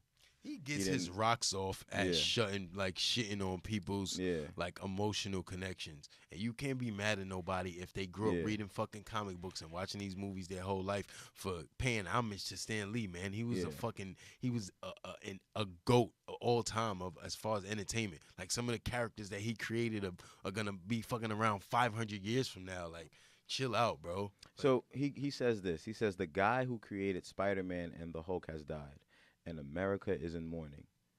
He wrote, deep, deep mourning for a man who inspired millions to, I don't know, watch a movie, I guess.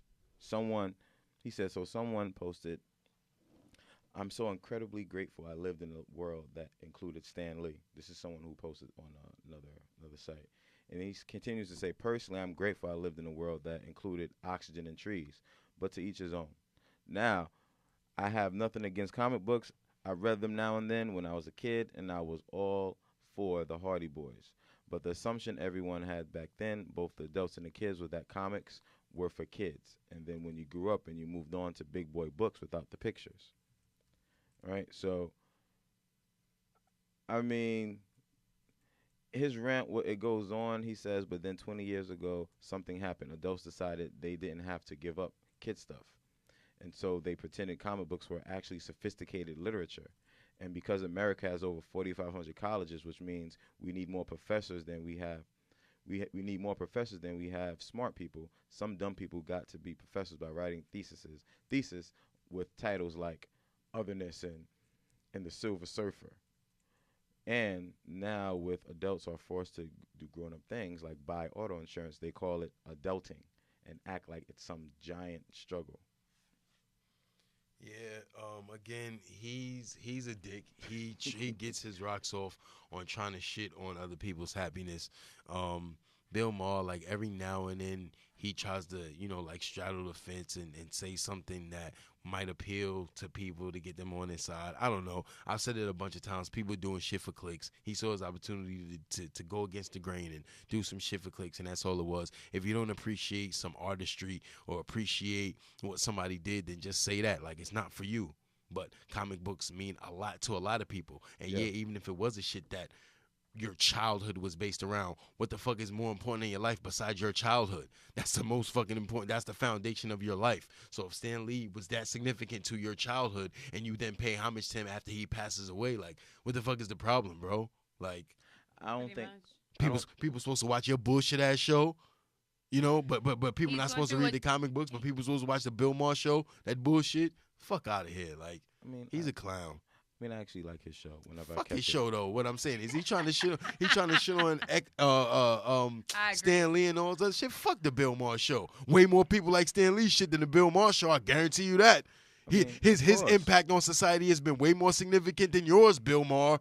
So when you die, I hope somebody says "fuck you." Nobody cares about that bullshit show. I don't think he was shitting on Stan. That's why I put please read first before judging opinion. I didn't read it. I don't think he was coming at Stan Lee. I think he was more or less talking to the people who were like distraught after his death, as far as like the comic books and the importance of it, than staying in that realm of, illusion of make believe, I guess, more or less. I don't think he was coming after his. I didn't get that. I didn't think he was coming for Stan Lee's legacy. Yeah, I think he was in my more so opinion. coming after the fans, the people that who kind of built the legacy, and I don't. I'm a super fan. I'm a fanatic. The people that I fuck with, I super fuck with. When they pass away, I'm super hurt.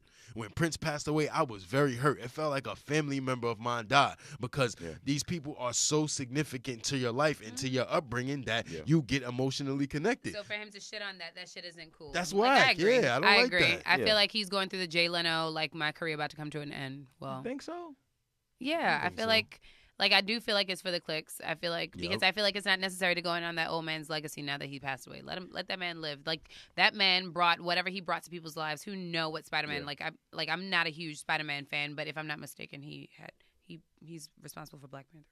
Yeah. Yes. Right. Yeah. So like he's responsible for Black Panther. Hats off to him. In the 60s when that shit was not cool. Don't he judge was me. writing black superheroes when that shit was not Caribbean. cool, yo. Like, nah, we didn't really know about Black Panther until the movie and shit came out. Most people, let's keep it real. I knew about Black Panther. That's good. It's funny. I think Mr. Hobbs was introducing. Shout out to Hobbs. But I feel like he introduced Black Panther to kids before I even knew about. Yeah. But it was. I mean, it's cool. I mean, it was one of those passings that you know what, you knew it was coming, but you just didn't know. Was it Bill Maher's girl Superhead, man? Shut the fuck up. Like, nobody wants to hear your tidbits on, like, shut the fuck up, bro. Damn. For real. Like, your shit is non-valid, bro. For real. What did Superhead do? Why we gotta go in on Superhead, though? Why y'all can't let Superhead live? See?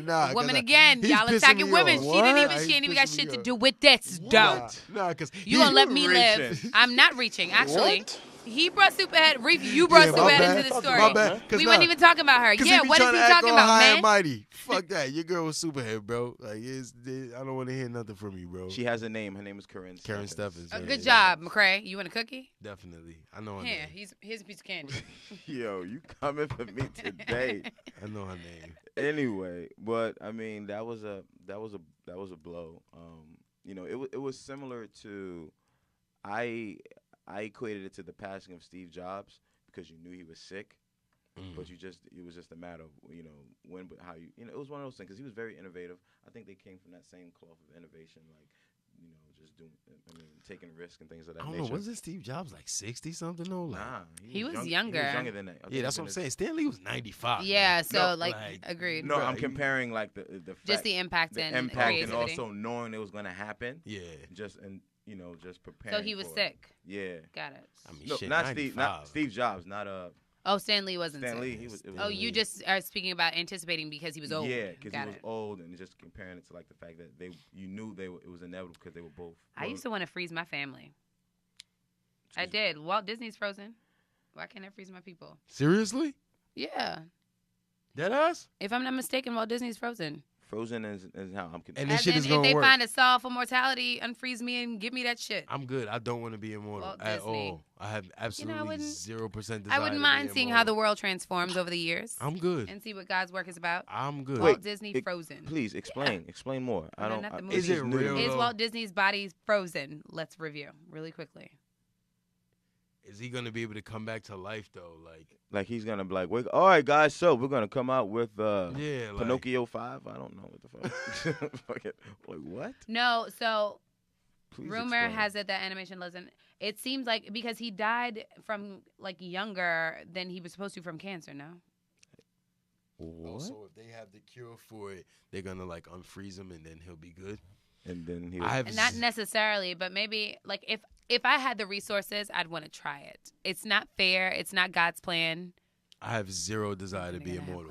Like I think the whole dope thing about life is that it ends, and you get to live in a pocket of this is your pocket of when shit. Like, not if you're not up from above and you can be like, yeah, that's my pocket right there. But I've never like when my dad passed away, like one of my things was like, come back to me and let me know like what it is like on the other side. And because I haven't had that, I feel like it's just like let me know because if I don't, then I don't feel like I do want like immortal life because I want to see how the world transforms over the years. I don't know. It's selfish, but I do want to see how the world transforms. Yeah, but then like okay, so you want to live for maybe 200 years, or you want to never die? Like, I want to die. Like, I want to be able to go to I want to sleep. be like, all right, you know what? I'm good. Yeah, like, I'm done. This was fine, and good. Like, bye. And then I want to see be able to you. wake up again. I might. I want to be able to say, like, okay, I was asleep for 250 What if years. that Time to next get back shit up. is super dope? Because to me, in my heart of hearts, I believe the next chapter, like whatever that is, so super dope. But if I that can't you're gonna connect look it- back on this shit, like that shit is whack. If I'm I gonna can't, do but this if I shit. can't look back on that shit, I that's think you the will thing. be able to. I but don't you know wouldn't because have I no don't. desire. I don't know nobody who's like, yeah, I've been here before. That's Like, and true. because I haven't experienced that, like, I don't know. But like, if my grandmama was like, yeah, I've been here about 3 times before, I'd have been like, okay, cool. I'm looking forward to see what happens next time. I don't know. That's the dope thing to me is like that it is unknown. We don't know what it is after. But I mean, like, no one's ever came back and said, like you said, Q. It's like that over there. I want to rock out for like 80 some maybe. Anything more than that, I'm good. Like if I can't be self-sufficient, if I can't like have sex and I mean, I So don't. is self-sufficiency the thing? Like, if you were able to live in your young body, right? Or like a vibrant life, however, right? Would Yeah. you be okay with living like after eternally? like 90 years, I'm good. Because see, then there are different things. Like, is this something significant for you, or does everyone else live? Because I don't want to be 100 years and watch No, I everybody want- that I live by die. No. I have to go through that shit a million times, and then it's just me. Then Now, I feel like it's not everybody worth lives. it. Yeah, If your everybody friends is, can't but- go with you, if your family can't be Yeah. around you, then it's not worth it, because then it's like you're going to feel like everybody left you, you still there, left alone. But even that, I feel like after 100, this shit would get kind of whack after a while. Like, I did this. Like, I not know if the what world human progresses. Not if But- the world becomes better and easier for black people. But I feel like and like then you get a chance to technology experience shit that you didn't. to me, like technology and that shit is like trivial in comparison to the human experience. Like after I have the human experience of love, travel, That's true. triumph, that shit of 100 years, like I'm good. Not if technology Like, I don't- allows for those things to be felt differently. You think technology makes the human experience felt differently? I still Yeah, think, like, the because I things feel like that once upon a time, like we used to communicate by letters, right? Mhm. Now we have the ability to call one another. true. Like once upon a time, like But slaves were leaving their families and like didn't know if they were going to see them again. Now you know you can see your family again. So I feel like technology has certainly like improved the way that we connect as humans on Yeah, this earth. I can So agree it'll with be that. interesting to see like where it evolves to. You know what I mean? that's definitely like dope. what if like technology evolved to a place where you can see like your family members, like see what's in their brain, like see the unspoken, True. or whatever the case is. Like that would bring a whole new Like telepathy and shit. Yeah, like I don't know. This conversation takes me to this show I watch on Netflix. Was a mind fuck. It's called Black Mirror. Y'all watch Yeah, that I've show? seen it. Oh, couple episodes. I watched an episode. I think my sister and her Yeah. Biffle watched it, and they were fans of it. But I couldn't get. I don't get into sci-fi shit like Nah, that. you got to check it out. I It's mean, a- especially the it definitely premise is speaks to dope. what you're saying now. Like there was an episode where Homeboy could he can go back into his mental Rolodex and like play it, and you can like he can see it, and he can have the other person say like, oh, you don't remember when you said that. So he goes back and like, Oh. and then like Oh, I would he love also that. yeah, you know what A I'm woman saying? with that power, bro. I'm committing You suicide. said- But it was just so I don't dope. want to live in that world. It was just so dope because with that particular episode, it was his, it was the woman who was like, like she had like that wandering eye, and then what happens is when they were intimate with one another, they play back in their heads like a happier time they were together, Oh. so they can enjoy. And that would destroy a relationship. Yeah, kinda, so 'cause if imagine. somebody was- If But you had she access was to that thinking type but she was thinking about somebody else. Yeah. So you can see she was just like, you know what I'm saying? You can see what she was thinking about. It was dope. I don't know. I think the experience after this is so much doper that once you get there, like you would like, I think you can do all of that. I think you can Yeah. watch your life on DVR. I think you can watch it from a third person point of view. I think you can relive it from a first person point of view. I think you can fly. I think you can go to other fucking dimensions. I think so. I think like, When my looking dad back and on my this, grandmother it'd be come like, and shit tell is me whack. that shit, then I'll be shout out to my grandmother. It was her Shout birthday out. the other day, but she's passed away. Hell She's passed yeah. away for a couple of years now. Shout out. Condolences. But when they come back and tell me that shit, that's what happened, then I'll be good. I don't know. I think I the can dig it. unknown of it is kind of dope to me. To Yeah. not knowing. Like, I think so too, but I don't know. For me, it's inevitable. It's inevitable, cycle of life. But at the same time, now as we all get older, for me specifically, getting older is just like I'm thinking about what I'm gonna leave behind. Like I'm thinking about that more than anything. Like when I was younger, when I just turned 30, I was just like, oh, all right, this is 30, cool. But now, getting to my mid-30s now, being 34, I'm thinking about things differently. I'm thinking Pushing about 50. I mean, but that's how it feels. You cannot give me any advice. I'm just talking about how I feel. I feel like I'm pushing 50 already. Oh, I thought you was coming at me because you've been coming at me all day. Oh, get out your feelings. Relax yourself. I'm not. There you go. See?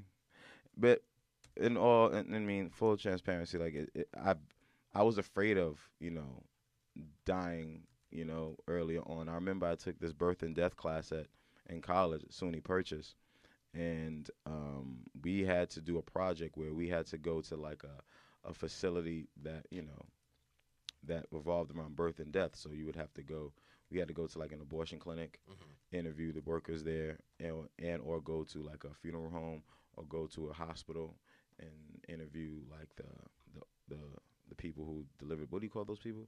The midwives, or something like that. But the ones in the hospital. The one, I don't know. The one, I don't term. Or at home. I don't know the term. No, in a hospital. Like you go to the.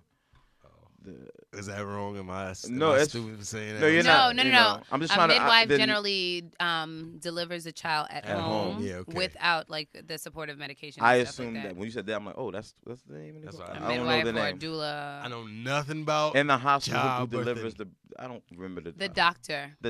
But it's. Didn't I feel you like call it's the name. Bill Cosby Dr. Huxtable? Here we go. He delivered babies for a living. I thought I was thinking it was a particular name other than doctor, but yes, okay, doctors, right? So I chose the funeral home. So That's because you're guilty about your sexism. I'm just saying that's why you were struggling.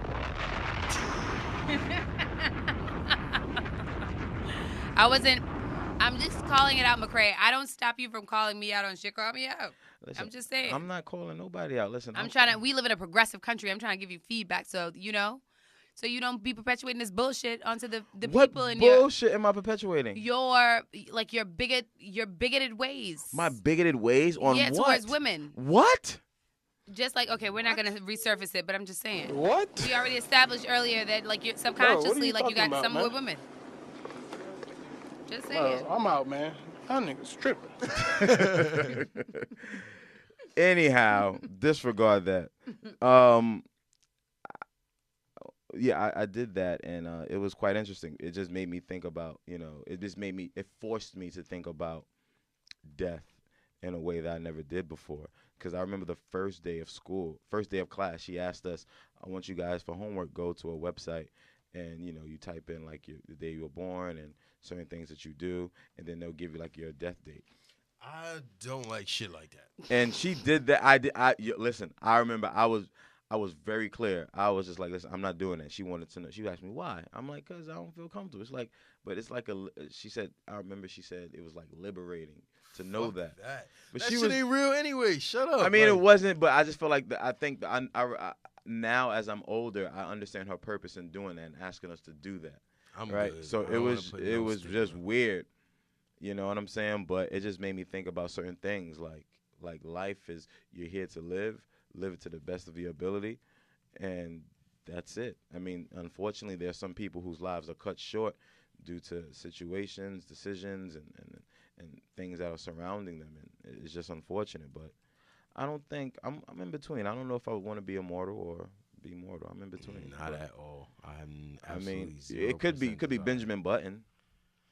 That would be super dope to be able to grow backwards and to be able to have all the knowledge with the young body. But That's super dope. But in essence, that's how we age. I mean, we get older, and it's kind of like. Nah, but you have the knowledge when you don't have the body. I mean, I don't want to live to be 80. Life's a cycle. The older you get, the more you live like a baby. Nah, I mean, 80 could be dope, but Joe it's Buttons. just, I don't want to be. I mean, to live forever like this. Everything that I love, I don't want to do forever. Like, I used to play basketball for 10 hours a day, sometimes 11, 12 hours a day. But at a point, I wanted to stop. As much as I loved it, I wanted to stop. Like, there are times I've been in the studio for, 11, 12, 13 hours, like falling asleep, getting up. But at a point, I want to stop. Like, there's times you're having sex for mad long and it's mad good, but at a point, you want to stop. Like, as much as I love life, as beautiful as it is, it gets to a point where, I don't, like, I want it to stop at a point. I don't want to, because it would get real whack. Like, imagine literally living forever. Fuck technology, I like said you'll anything, it'll be die. like, yo, shit, it'd be whack. You like, can decide to die for a second and then come back to life. I get that too. That ain't dying though. That's like but going I to also, sleep. But I also think about An the extended people sleep. whose lives are cut short. You know what I'm saying? Like I think about that aspect. What hypothetically, what if that next level is so super dope? And what if the people that are dying young aren't really dying young? They just got a chance to go to the dope shit sooner.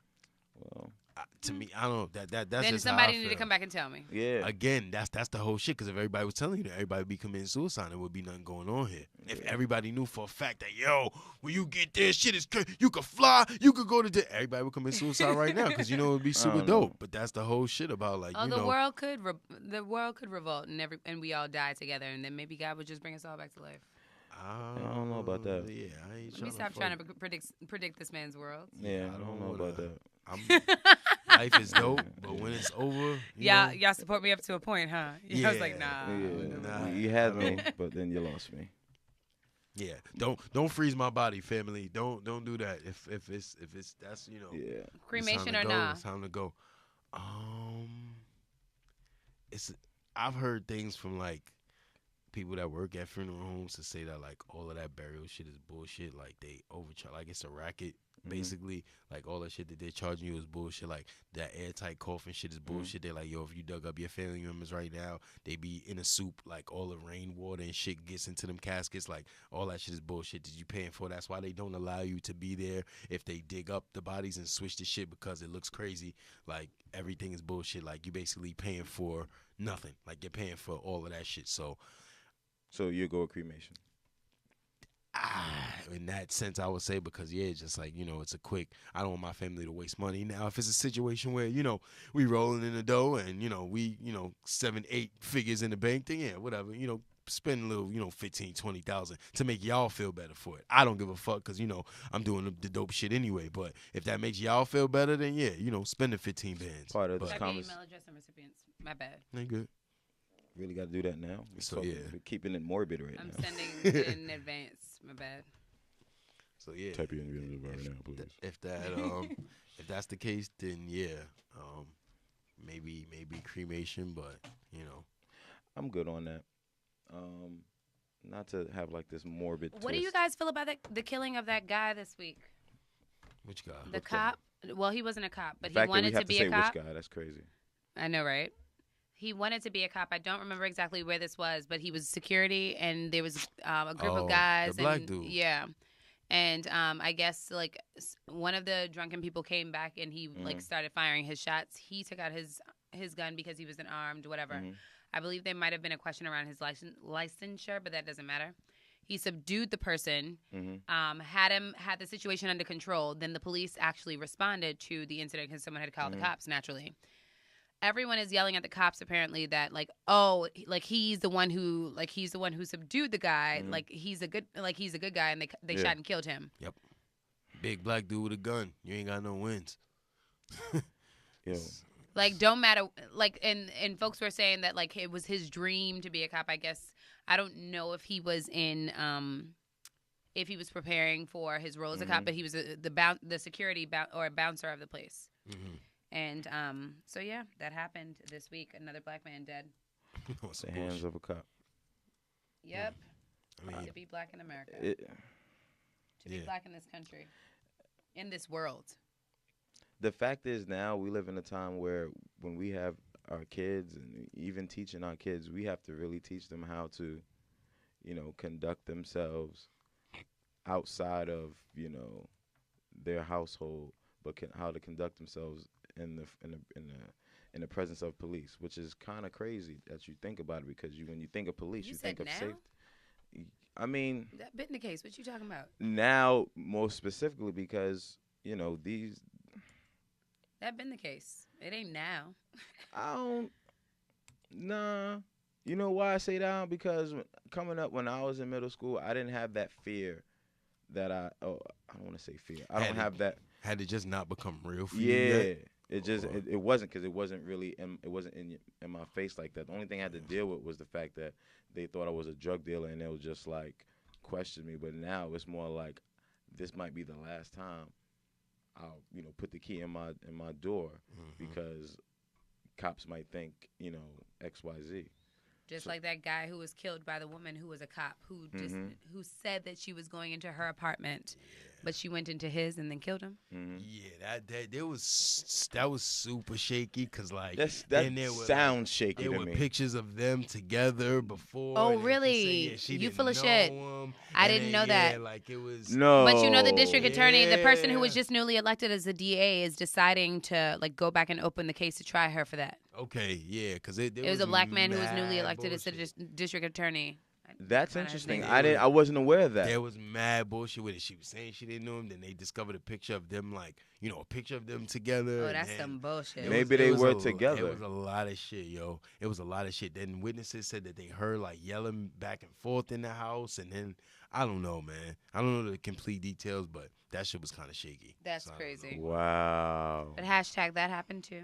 Yeah, and again, it's like you desensitized to it. It's like, oh, shit, word. And then you go about your day because shit.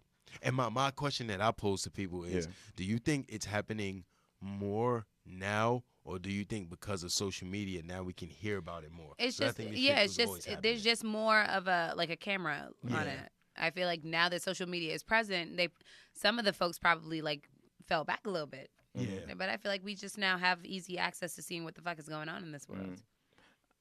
I think so. I think the fact that social media and the presence of these smartphones, you can see things happen. Now you can see things happen on Facebook Live and Yeah, shit. it pisses me off when shit happens and everybody is saying like I don't everybody like turns that. into fucking don't like eyewitness that. news and starts fucking recording like, yo, you fucking like, I don't damn, like yo. As soon as something happens, everybody grabbing and record like, motherfucker be dying and people got their fucking phone out. Like recording shit is crazy. Like desensitized to shit. Like it doesn't even matter, yo. Let me record this so I could get Facebook likes or Instagram likes and shit. Question for y'all: how do you guys feel about Condoleezza Rice being interviewed for the head coaching position for the Browns? That was real. I saw that shit across the bottom of my screen this morning. I was get the fuck up for head coach. Condoleezza Rice, no, absolutely not. And no hate against no woman, but you have absolutely no football background. How do you know that? Oh, from it was to my understanding that she had no football background. How do you know that? I didn't know. Man, if I'm wrong, then absolutely. But even if she has football background, you don't have NFL head coaching experience. Most And of the I know head that for a coaches fact. who come in don't. Excuse me? Most of the head that's coaches not who come true. in don't. They may not have head that's not true at coaching. all. They may not have head coaching experience, but they do have experience they've within been the sport. assistants. They've been they've come up through the ranks. What the fuck does Condoleezza Rice know about football? Absolutely not. And it's the same shit people saying that they was going to vote for Oprah and shit if she ran for president. Like, that's the same bullshit that we did with Trump. Like, Well, but you guys, most of these television host. most of the presidents don't have a background in I think it's just a matter of having a background in leadership and in having like a perspective on like worldwide affairs, right? Mm-hmm. Richard Nixon was an actor before he was president. I don't Most condone of these that people, shit I either. don't know what their background was, to be honest, but I don't question it. Nah. Right? My thing is, like, if they're being considered, then they have to be Nixon eligible. or Reagan? Forgive me, it was Reagan. Reagan. It was Reagan. My bad. Yeah, it was Reagan. I'm not from America. It's all good. No, it was Reagan. It was Reagan. Lies. But I'm an still. American citizen. I hold a birth club. certificate from you guys, but I was born in Germany. I was raised in the Caribbean. Forgive me. It's all good. I'm 9. not getting jiggy with anyone that don't have. It's not an excuse. I'm working on it. I'm if- working on my history. If you ain't got experience, ain't. then nah. I'm sorry, and not to hate on just because she's a woman, but Condoleezza Rice. Sorry. Sorry, see what you tried to do there. Now, Q. Seen what tried to do y'all there. know next week I'm coming back, prepared to discuss head coaches who had no background in coaching, right? There's we can do that none. now. I'm telling you, there's none. No, you ain't getting none. Yeah. That's unfair. That's rude. Nah, I'm gonna tell you, there's none. Oh, after you done stole some shit, Me? Nah, I didn't. I'm telling you, I don't. you sure you want to do this with me? She's talking about me. Oh Still. yeah, my bad. Yeah, that ain't me. I don't know, but nah, you definitely have to have background. There's nothing, and every coach Yeah, has had some type of sports background. absolutely. Oh, You know forgive what me. I'm It saying? wasn't real. Like, I guess there was a conversation about it, but Condoleezza Rice Oh. Brown's deny interest in making former Secretary of State next Good. Cleveland Nah, coach. that shit came across the bottom of They ESPN. were talking about this it. Somebody morning. was talking about that shit. Yeah, it was, but nah, yeah, hell no. I mean, a segue into sports. I mean, what is your thoughts on Melo? Should he retire? Carmelo Anthony. Didn't he get fired from something? Well, he got released. They're planning to release him. I mean, same thing. But why? I thought that D'Antoni sabotaged them. That they had beef in New York. If anybody remembers, Melo got D'Antoni out of New York, got him fired because, of course, star players have more power than coaches in this day and age. So I think D'Antoni bringing him in, he knew they were going to start out slow because they lost Ariza and Liqueur. So they lost their 2 top defenders. So naturally, they're going to take a step back. And I knew that Melo would be the scapegoat, and I think he knew that too. So I think he still kind of had some hard feelings for it, and it was like, oh, you got me up out of there, which almost ended my career.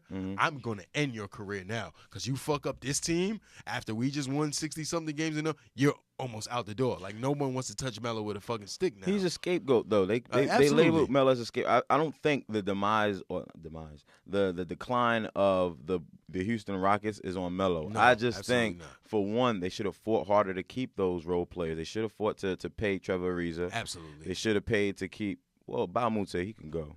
He could have won. I don't know, bro. I'm good. He stunk it up in the playoffs. But Super you keep Trevor Ariza. Absolutely. But I feel like the experiment with Melo kind of went haywire because you got to think, and it's funny, like these GMs and these people who are head of basketball operations, you would think that they have like an idea of how basketball goes. You can't have 2 ISO ball dominant players on the same court. You can't. They just won 60-something games with it. No. Hear me out. Chris Paul is different. He's not an ISO dude. I didn't think that was going to work as well as Nah. it did. Let me just say, I was like, how the fuck is that going to work? And they had the best record in the I league. felt like I knew it was going to work because see that coming. watching the Houston Rockets play in previous years, when James Harden is asked to do so much ball handle, play make, he had a break from that with Chris Paul, where you can actually give James Harden rest, which I felt like it worked in their favor because when James Harden came back in the game, you could tell he was ready to go. He was fresh. You know what I'm saying? But I think that with Melo and James Harden, they're 2 ball dominant players. They need ISO. They need the ball. That's what I feel ISO? like. ISO is when like you just isolation. Yeah. So got it. Yeah, so it's pretty much Y'all own words and shit. it's just a term.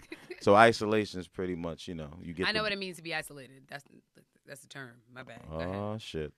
So that's what I think. I think Melo, I don't think he should retire. I think he needs to go in a better situation where he can have his strengths, best support that team. I'm telling you, watch him go to either Golden State. They saying that they have no desire for him. I'll said that too, but they say they have no desire. Watch for him. Hey, you never know. It might change. But either Golden State or Miami. I hope he don't go to L.A. Hell no, I don't want him. I'm sorry. I'll fuck with you, Melo, but I don't want you on my team. But I would have posed a question as to what does he want? I think he still wants to be the man. He thinks he still be the man. Absolutely. That is not even that's not even an option. That's not even. He wants on to the be the table. man. You don't think so? No, absolutely not. And it's He's funny not the man because, on like, the college team right now. But like with his That's time at the on the Knicks team, right? Do you guys feel as though he was unsuccessful with like even being able to take the Knicks to a place of being able to compete at the East Conference Finals? I said multiple times, I don't think there was one player in the league that could have taken that organization to be that successful because it's a toxic place from the top down, from the owner, from James Dolan, all the way down. It's a toxic situation. The Golden State Warriors are a golden situation from the top down. Their owner, their facilities, their trainers, their coaches. Skill set too? Absolutely. Melo is one of the most skilled players to ever play the game. Why can't he still be the man now? Because he's 16 years in. I mean, I don't buy that. And doesn't 16 experience seasons. because weren't people saying that about Wade and like when Wade LeBron is came over nowhere near what he used to be. Wade's not that player anymore, and Yeah. LeBron is one in a lifetime. Here's the thing with LeBron. With LeBron, he's an exception. Once in a of lifetime. course. Yeah, He's an rules exception. don't apply to him. I just think that with Melo, it's the style of his play. Now, don't get me wrong. If LeBron had the same type of skill set that Melo has, whereas he just relied on ISO ball, we were speaking about LeBron in the same breath. However, I just think with Melo and the way he plays, it doesn't cater to most teams now because teams are trying to mirror the Golden State Warriors. They're trying to get like all 5 positions where you can dribble, pass, and shoot, and you're versatile. You can defend. That's something that Melo can't do, and he's not a willing defender. I can't say he doesn't defend. He's just not a willing defender. He's like a lazy fucking player, to be honest. No, that's real. Like Dwayne Wade used to be one of my when I took time out to care about the NBA. Like there was a moment where after the decision was made, I feel like I shared that with y'all. Yeah, look where at you I started, go. Talking about the decision. Why you be trying to minimize my contributions? No. I'm just saying, look at you go. I'm giving you big ups. When the decision was made, I was interested in knowing like why there was so much hype, so I started paying attention to like basketball then. Yeah. And I became a Miami Heat fan, not for LeBron, but because I admired the way that Dwayne Wade was, because I thought he was an all-around solid player. Definitely. I felt like he played great defense. He was he could take great lead, and he was a solid like assist, right? And I felt like there was no other player like him. Like I remember watching this man move from one side of the court to the other and rebounding that shit and like not getting the credit that was due for that. And like in that regard, like I support like if I were to evaluate like a favorite player, he would be a person that I would think about because like he made me interested in basketball. He made like his athleticism made me like want to watch that shit. And I remember like sitting on the edge of my seat being interested like when like the Heat was in the finals because of that. With that said, Carmelo Anthony doesn't make me want to watch basketball like that. We had a student who reminds me of the same way that he played Darius. Yeah. And I was like, you Mr. a Clark. like lazy ass like Carmelo Anthony player, right? And so like with that, like I guess I understand. I don't know why I brought in Darius, but I guess I understand like why it is that you speak about Carmelo in the same way, because I guess to me, if I was leading an NBA, like one of the NBA whatever teams. of that organization, it'd be like does he have the heart for it? I think the difference between the two, and I think Melo and Wade is a great comparison because they came in the same year. They're kind of in that same realm of superstar. Dwayne Wade played for a world-class organization where from the top, Pat Riley, everything trickled down from him.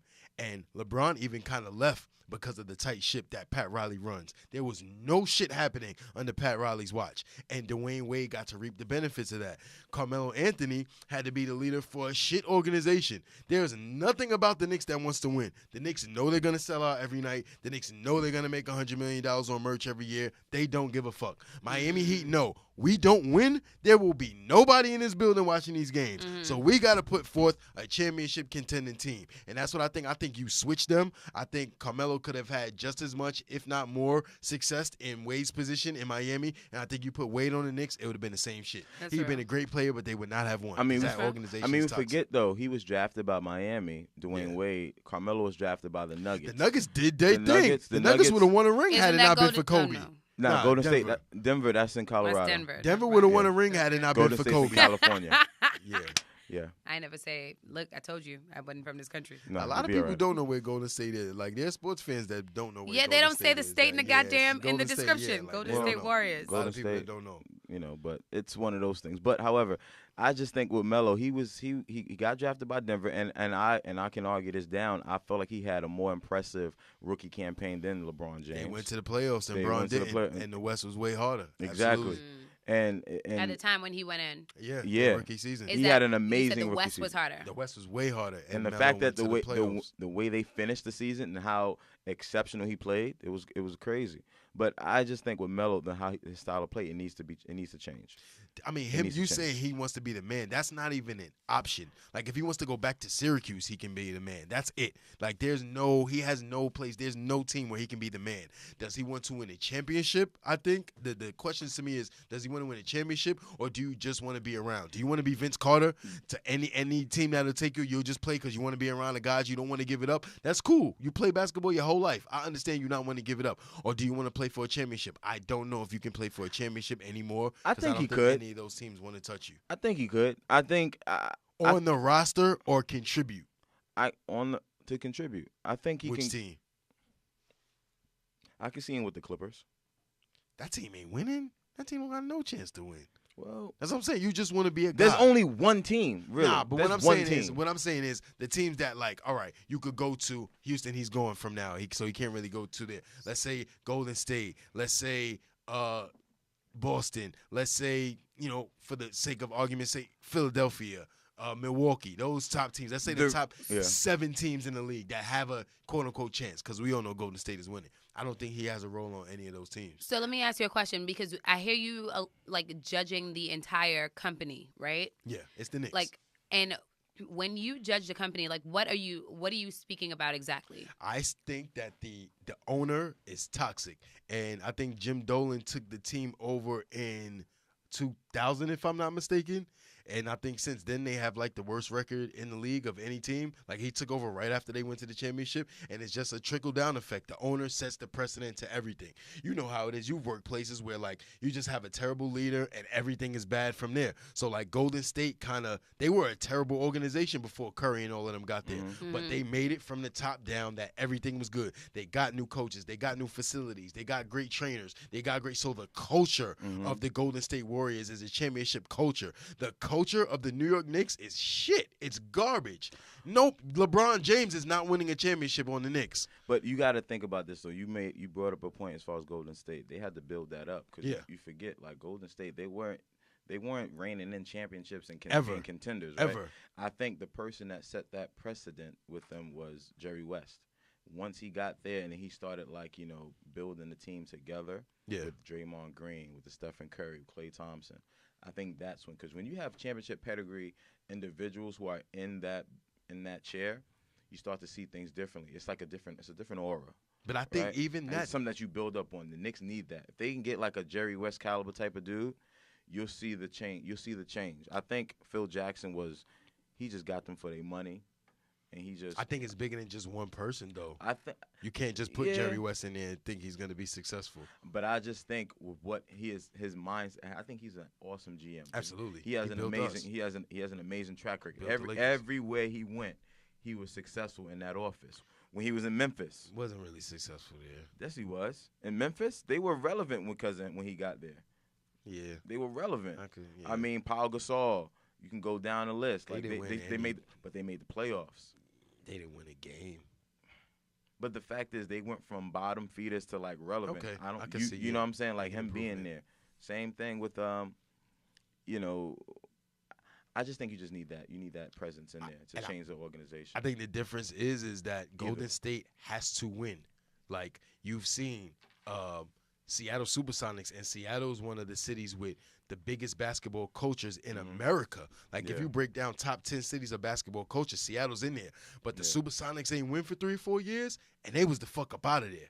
You know what I'm saying? The Vancouver Grizzlies were bad for 3 or 4 years. They were the fuck up out of there. So when you're in the West, if you're not good, you will lose your team. How long do they give you to show that you're good? That's the thing. Because that's in the another West, thing that I'd be wondering with both like basketball and football. Like how long do they give these coaches to actually implement their vision? I think different cities have different standards, and the Knicks are never going to leave. The Knicks are always going to sell out. The Knicks are always going to sell merch, so there's no incentive for them to win. Exactly. I mean, there's more money. So there's always incentive for them to win. Vancouver Grizzlies, you don't win, you will lose your team. But it's Vancouver. Nobody was really. Seattle was the first example I gave. One of the cities with the biggest basketball cultures in America. The Supersonics didn't win for 3 or 4 years. Yo, the Supersonics went to the finals in 98, right? 96. 98 was Utah. Okay, so they went to the finals in 96. By 2006, wasn't it OKC? It was OKC. So that's what I'm saying. Like within 10 years, you bad, bro. You bad for 5 years, you'll be the fuck up out of there. Knicks been bad for 20, bro. I don't think it's because of that. It is. I don't think it was because of that. The West is different, bro. I don't think so, bro. I don't think so. It's different. I just think like with Melo, it's money. It's a business at the end of the day. This team makes money, so we're not gonna move it. I mean, to answer the question, should Melo retire? No, I don't think he should retire. I just wish, and I agree with you on that part. He needs to, he needs to realize he's not gonna be the man. Nah, never. You know what I'm saying? But I do feel like he's a very skilled player. One of the most, prominent scorers of the history of the NBA. Averaging 13 and 5. Yeah. Like. It's not fucking terrible numbers, As you stated on an earlier episode, it's the expectation. So absolutely. Although, it's Melo, so we don't see that from Melo. He's not a 13-5 kind of player. What I'm saying is that doesn't warrant completely being released 10 games into the season. You're averaging 13 and 5. Oh, get this guy out of here. He's terrible. Which makes me feel like he was sabotaged. I mean, yeah. I mean, to segue from that, from one prominent scorer to another prominent scorer, Kevin Durant, where do you think he's going to go? They say in New York, which... You just mentioned how New York... Yeah, that's what I'm saying. Which I don't know, but people... And I was going to say people keep saying New York, but I can't see... New York, Brooklyn, or Knicks? New York Knicks. I'm sorry, Brooklyn's... They're not... They might be on their way up out of here. What do you mean? Because I feel like with Brooklyn, although I love the way they play, I feel like they embody Brooklyn Brooklyn basketball. However, I don't think any superstar is itching to play in Brooklyn. When you say they're on their way up out of here, do you think the team is going to Move? Yeah. Oh, move. Move. They to don't wear a jersey? just they just came from. They just came from It Jersey. don't really happen in the New York markets. Like if you're in one of those big markets, your teams don't really leave because good, bad, or indifferent, you're gonna make money. You know what I'm like? Yeah. As bad as like Barclays still sells out, they still make mad money. The merch I was still just playing sells. to your statement earlier about if you don't win, you get the fuck up out of Nah, here. that's the West Coast. Yeah. That's why I said the difference is West Coast teams, you're not in those big markets. Atlanta, New York, Miami, Philadelphia. These are the biggest markets in the world. So any sports team affiliated with these cities are always going to be successful monetarily. Like, you don't have to win. You're going to make money. New York Knicks across the shirt is going to make money. Seattle Supersonics, y'all start losing 2-3 years, you will be the fuck up out of here. Nah. It happened, bro. I don't know. I'm just saying. Name me an East Coast team that moved. That moved New Jersey. Yeah. New Jersey to Brooklyn. Yeah. That's it. There's mad West Coast teams that move. But Jersey is not as big as a city is. It's not one of the top markets. Yeah, but it's not one of the top markets. Why do y'all think Kevin Durant is coming or could potentially come to the Knicks? I don't think he's going to come to the Knicks. I personally think he's either going to stay in Golden State or he's going to do some fuck shit and go to L.A. with LeBron. I can never see him doing that. Watch. As much as he got killed for doing the Golden State thing, I don't think he ever goes to play with Well, LeBron, maybe. 'cause I he'll just get think killed. that's my wild card. He's going to do some fuck shit and go with LeBron or go to, like, I don't know. I think he'll stay. I would think he would stay in Golden State because I feel like where else you gonna go? I don't know that much about the NBA, but I think it's at an interesting place of transition. Mm-hmm. It definitely is. Because I feel like y'all know how I felt about y'all comments about LeBron, right? No, I don't. Well, I share because I feel like y'all. I definitely didn't come in for this recording, but you guys were talking about like how you felt as though like LeBron's move was some bitch assness, for lack of a better word, because it became about something else. It didn't seem very team oriented. Mm-hmm. Yeah. And in my opinion, like that was about like not recognizing him elevating basketball and just a skill set of like black men in that industry and how and in some ways like disrupting it as a business, right? Yeah. And I feel as though like many people are trying to figure out like, okay, like where do I fall relative to that? So like maybe Kevin Durant is doing that, but then still trying to balance this idea of bringing good competition. And what makes that very difficult is that LeBron moved from like the eastern part of this entire country to now the western part, so he fucks up other people's shit. But it does question like what does that do, especially for like the bi-coastal like competitive nature of the game. So I feel like it's in an interesting place in that some of your biggest players are now like all on one side, or the people that people are speaking about. That's why they're saying now he has the power to shift. He has the power to shift the whole, you know, I guess the next champion. I guess I feel like he's one of the best players. He is, and I do think that now. Hearing you say that, Q, I'm thinking now. He is. That just changed my view. Like I think like it's inevitable. I think he came to Golden State to get what was eluding him, which was a championship. Then he's just gonna become a mercenary, go someplace else. I feel like with players like Kevin Durant, or now, especially like LeBron, set that standard where, you know, power to the player. I dictate where I want to go. Cupcake League. Yeah, I think he's gonna go east. I don't think he's gonna stay DC. west. I don't think he's going to. He's from go. DC? Yeah, he's from I didn't know Maryland. that. But I wonder what school he went to. That's one of the most toxic organizations in sports. I don't think he's going to go to from Washington. the best to one of the worst would be the crazy. Wizards? Yeah, fuck going home. Like I'm not going to that toxic organization. I can see him going take to a plane. BT Dubs, I played for the Wizards before in a marching band. What'd you say? I went to high school in DC. I played the alto saxophone in the marching band. I played for the Wizards before. Okay. Oh shit. I mean, it wasn't that serious, but that was my shine for the moment. Yeah, haha, Negro. I don't know where he's going. They say New York. They say New York, but I feel like it can make sense. But here's the thing: he goes to New York. I think Porzingis needs to stay because Porzingis is up. His contract is up soon. But here's the thing: like, It needs to make sense. I personally would love to see him stay in Golden State. What they have going there is amazing, even though they have that rift. I don't want them to win with him and fucking 7 Draymond. straight championships, man. I'm sick of them, man. Well, here's the thing: nobody's gonna stop them. That's what I'm saying. Yeah. So is he a fool to leave? But like when you're gonna win 7 straight, bro? Like I mean, He from Maryland. He ain't from DC. well, I mean DMV. DMV. You know, like They be making a difference though. yeah, but DMV. It's like if somebody from upstate New York said that they're from New York City.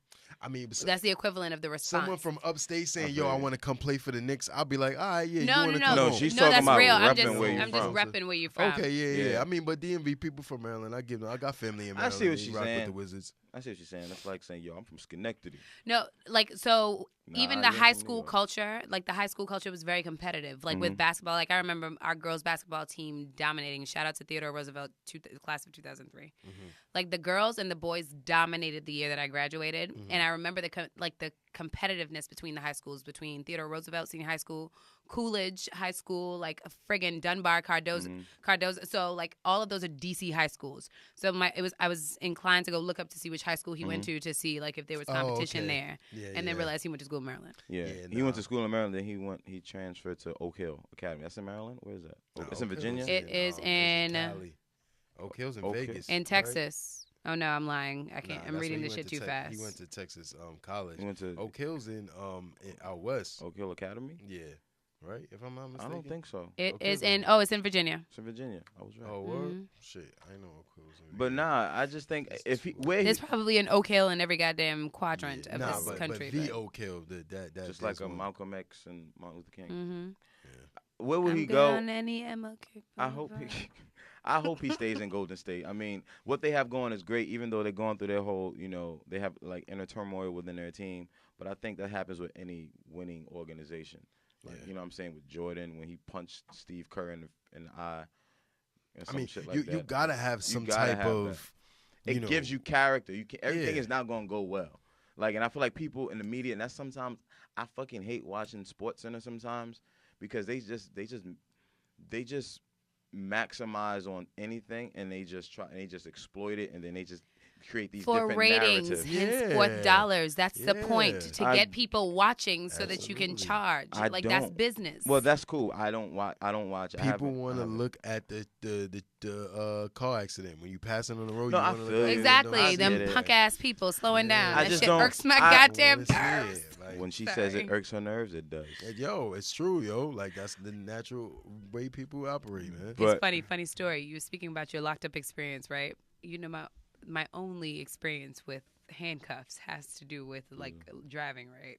locked up. I know. They I can got see you. that. Listen, They got you. They got me. if you would Going to the laundromat. Can you believe that shit? What? Why? What was you speeding?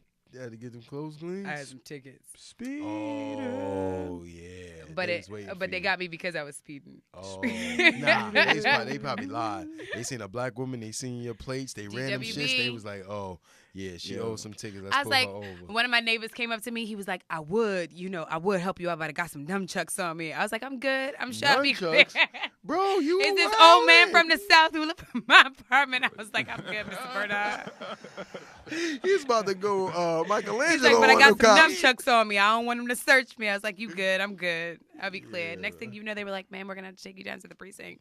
It's like, Can you turn around so that we could? I was like, you about to put cuffs on me? I was like, What? to go for what? Crazy. I was like, I will park this shit. Like, I live right here. It was crazy. Driving while black. Yeah, it be But- like that.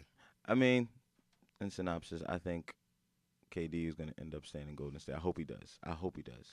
I'm sick of that whole shit, man. But hope isn't he that does. too much of a power team already? Because does Curry still play for Golden State? Yeah, he's hurt right now, but yeah, Oh. he's still playing for them. I just think it is, but at the same time, it's like then other teams. Then what Klay Thompson say earlier? Yeah, you guys got to step it up. Yo, You it's gotta- a you gotta weird play. situation with them because, like, I say LeBron started the Cupcake League with the shit with Bosh and him Mhm. going to Miami because those are free agents in their prime, squatting up to come together with each other. Mhm. Golden State team is crazy adding KD, but they added one free agent. They drafted Clay. They drafted Steph. They drafted Draymond. None of them So were they the don't have first money. pick.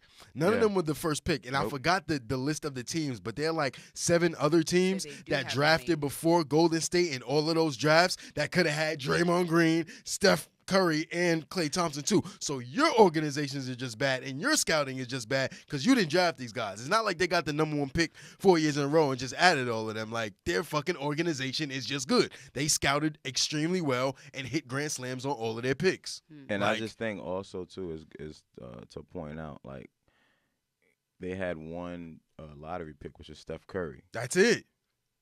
Draymond and no, I think wasn't Klay. Klay was like 14 or 15. Right? He was 11, so I guess that's lottery. 11. Yeah, Harrison Barnes was a lottery pick. Yeah, Harrison Barnes out of here. But them three, I forgot the list of teams, but there's a whole list of teams that drafted before Golden State in all of those drafts, and they got all three of them. Who had the fucking pick before Steph Curry was drafted? The Knicks had to pick the after. Fucking Knicks. Nah, they had to pick before. after. They had to pick before. Oh yeah, they picked who the fuck they picked? Nah. No, the Knicks. Nah, the Knicks had to pick after one more pick. Yeah. Steph Curry got drafted to pick before the Knicks drafted. Yeah, the Knicks. You're right. And the thing is too, they could have had a I think they picked him. They wound up picking him up later on. Who? Brandon Jennings. The Knicks. Brandon Jennings, the Knicks. But I feel like the Knicks could have got him earlier and they could have groomed him. Well, nah, they didn't. They did. Brandon Jennings. Brandon Jennings. They missed out on 2 point guards that year. I don't know. Brandon Jennings. If they would have had Steph Curry with the Knicks, toxic. He would not. They wouldn't have won. Possibly. They wouldn't have won. I don't know. Probably wouldn't have drafted him. Real shit. Like, in hindsight, you look back and say, "Oh damn, the Knicks had the next pick." I'm willing to bet money the Knicks would not have drafted Steph Curry if he would have been on the board then. Who did they draft that year? I can't remember. I think I want to say, it's not Ronaldo Balkman. I can't remember. I don't know. They would not have drafted Curry because their fucking organization is terrible. Their scouting is terrible. Their coaches are terrible. They would not have drafted Steph. It's easy to say in hindsight, we were right there. We would have. But nobody was saying that you should have took Steph 6 or 7 wherever he went. Yeah, Steph was the 7th. He was the 7th pick. The Knicks had 8. Yeah. Yeah. They picked Johnny Flynn right before Steph. Yeah, they did. Minnesota picked Johnny Flynn right before Steph. Yeah. And the Knicks wouldn't have got him. Knicks are fucking stupid, bro. It was terrible. Oh, yeah, the Knicks picked Jordan Hill. Who wasn't a bad player. And he's not on the Knicks anymore. Not nearly. He's not half a Steph. Jordan Hill was a double-double, but he was never double-double. Now you're bugging. He was not for the Knicks. Not for the Knicks. Yeah, but he wasn't that kind of player. Arizona, yeah. Went to the Lakers. He was getting a double-double, bro. He put in work for us. Yeah. Good little 13-10. But we'll see. I mean, Oh, shout out to Jake DeGrom, Cy Young Award. Shout out to Ronald Acuna. Shout out to my Mets. Yeah, that was dope. But he only won 10 games and got the Cy Young. But that's crazy. But the thing is the fact that the Mets and their offense, we didn't really do our due diligence to support him. Well, he had a 1.87 ERA or some shit like that. Something stupid. Microscopic ERA. Shout out to DeGrom. Listen, the day the Mets win the World Series, wherever place I'm working, you gonna be long gone because you ain't immortal. We was just talking about that. No. You ain't living forever, bro. Listen, when we win, and I say this, the Mets, New York Mets, New York Metropolitans. Got it. You ain't living forever. Here's the thing, though. Baseball. Yes, baseball. Yeah. Got it. What? I was about to say like Yankees. It's only because I and live the funny thing, the funny thing is, man, like when we in 2015, when we were in the World Series, 15-16. Can't remember which one. We played against the Royals. You can't tell me we wasn't gonna win. I was scared to death, bro. I'm not gonna lie. I was scared as shit, bro. Like, I'm gonna have to live my fucking life. Bro, I had to live like my whole rest of my life and hear about the fucking Mets. Like, you know how hurt I was to hear about the fucking Eagles, bro? Like, I was sitting in front of my television like, for the rest of my life, I gotta live with the fact that the Eagles won a fucking Super Bowl. Like, I was on the verge of that with the Mets because I saw y'all was winning. I'm not gonna lie. Like, before I'm like, the Mets are gonna win, and I'm gonna have to listen to all my fucking friends talk about the Mets winning. But luckily, y'all did. So that's fucked up for me coming from you. Nah, but anyway, I hate y'all. I don't dislike the Braves. You should. I dislike Yankee fans. How can you, as a Mets fan, you should hate our guts? I don't hate y'all. I don't hate Braves fans. I'm not that type of fan. I don't hate the fans. I never hate. I hate some fans because they're obnoxious, like Philadelphia fans that have obnoxious fan Yankee base. fans are obnoxious. Some of them. Some Yankee fans rock out. What I will say is the traditional Yankee fans that didn't jump on the bandwagon in the 90s when y'all started winning again, a lot of y'all are that. 91, 92, 93 when y'all wasn't winning, wasn't no Yankee fans, wasn't a lot. But, I digress. I'm a little bit older. But, those people are obnoxious. But the traditional Yankee fans, I fuck with y'all, man. You don't follow baseball, Q? No, I played softball, though. Really? What position did you play? So I wasn't really good at catching, so I was always in the left field. So left field, baby. But you still got to catch, no? The ball never came out there. Probably right field. Oh, yeah, you right. Yeah, you play right field. Yeah, the ball goes out to left field. You right. Yeah. Actually, they put you in right field. Yeah, you put the worst field in right. That's what it is. I swung the bat really good, though. Yeah, that's what they needed you. They needed so you. My dad actually was my dad really wanted me to play sports. Yeah. And my dad, he made himself a coach. It was Lamont Riggs, intramural, whatever team. I got a trophy. Hey. Yo, real funny story though, right? So I teach phys ed, right? So someone in this studio came to my gym class, and right now what we're doing is we're doing volleyball, right? So it was a great game, great competitive game, right? So someone decides to come in and say, y'all don't know how to serve? Yeah, no, the kids kept hitting the ball. Let me show you how to serve. Let me show you how to serve. So not only did she not get the ball over the net. It doesn't matter. It doesn't matter. The joint barely made the trajectory to which the ball was going, though. The trajectory was more aligned with where it is that the ball needed to go. What you telling me? Intentions? Misintentional? You right. You had intentions. Okay, I got you. I know you. I know. So I never played volleyball. Nah, I didn't. It didn't work out. It was a poor lesson. But you know what? I ain't never go to school for sports. I ain't never been good at sports. That joint was pathetic. That's good, though. It was. At least you tried. I know. Thank you. No, she was talking it up like this. I was like, y'all keep hitting the damn ball up. I was like, that ain't how you do it. Let me show you how to serve. Kids was like, you cannot give me any advice. You cannot give me any advice. You cannot give me. Yes, I can. You must have these kids not listening. I'm not too good at volleyball, though. Volleyball is one of my favorite sports. Really. I love it, but I'm not good. Yeah, I was warming up. That was terrible. Don't ever warm up before you get to the gym so you can actually perform it. Oh, shush. I'm just saying.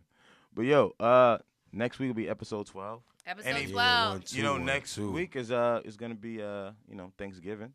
Any plans for Thanksgiving? Hell yeah. I'm just chilling, man. Cowboys playing, so definitely check that out. Definitely. Maybe no NFL shout-outs right now. My bad. The Redskins. Well, that's gonna be a good game. Shout out to the Redskins. That's gonna be a good game. I want us to lose. We won today again. Y'all don't even know how to fucking lose right, man. I don't want fuck, man. Every time I want y'all to do something, y'all do the fucking opposite. But whatever, man. But win is a win, right? I want that draft pick. We're not winning the Super Bowl this year, and I know that. Stranger shit has happened. You never know. The Giants won when they were a 6th seed. You never know. They actually had a chance, though, and in my heart of hearts, I'm going to say they actually had a chance. We don't got no chance to put that together. You never know. Real shit. You never know. Key, what about you? What you doing for Thanksgiving? Yeah. I don't know. I don't have any plans for real. I'll just be popping up at people's houses, eating people's food. Nice. I'm not cooking. Oh, yeah, eating. Sounds pretty good. much. I'm going to do the same. I'm going to just chill, have some food. If y'all parents cooking, put aside some macaroni pie and some pie and shit. Yeah, hold me down. Bring it on the Sunday. Word up. That ain't funny. You heard what I said. Funny. But yo, this is Unpopular Opinions, episode 11. Yay. 11. Shout out to Q. Shout out to Rain. Shout out to Rain. Shout out to Rain. Feel better. Carnegie Kid. Follow the new page on YouTube. Follow me, IG, Facebook, all of that. We trying to promote. We got. What's your at? Carnegie_Kid, like Carnegie Hall, CARNEGIE _Kid. YouTube. Prince of Kings County coming out soon, man. Thank y'all. And kids, don't follow me and don't steal. Please don't steal. Yeah, no 5-finger discounts. No, it just doesn't get you that far. Bye. Unbeknownst to you.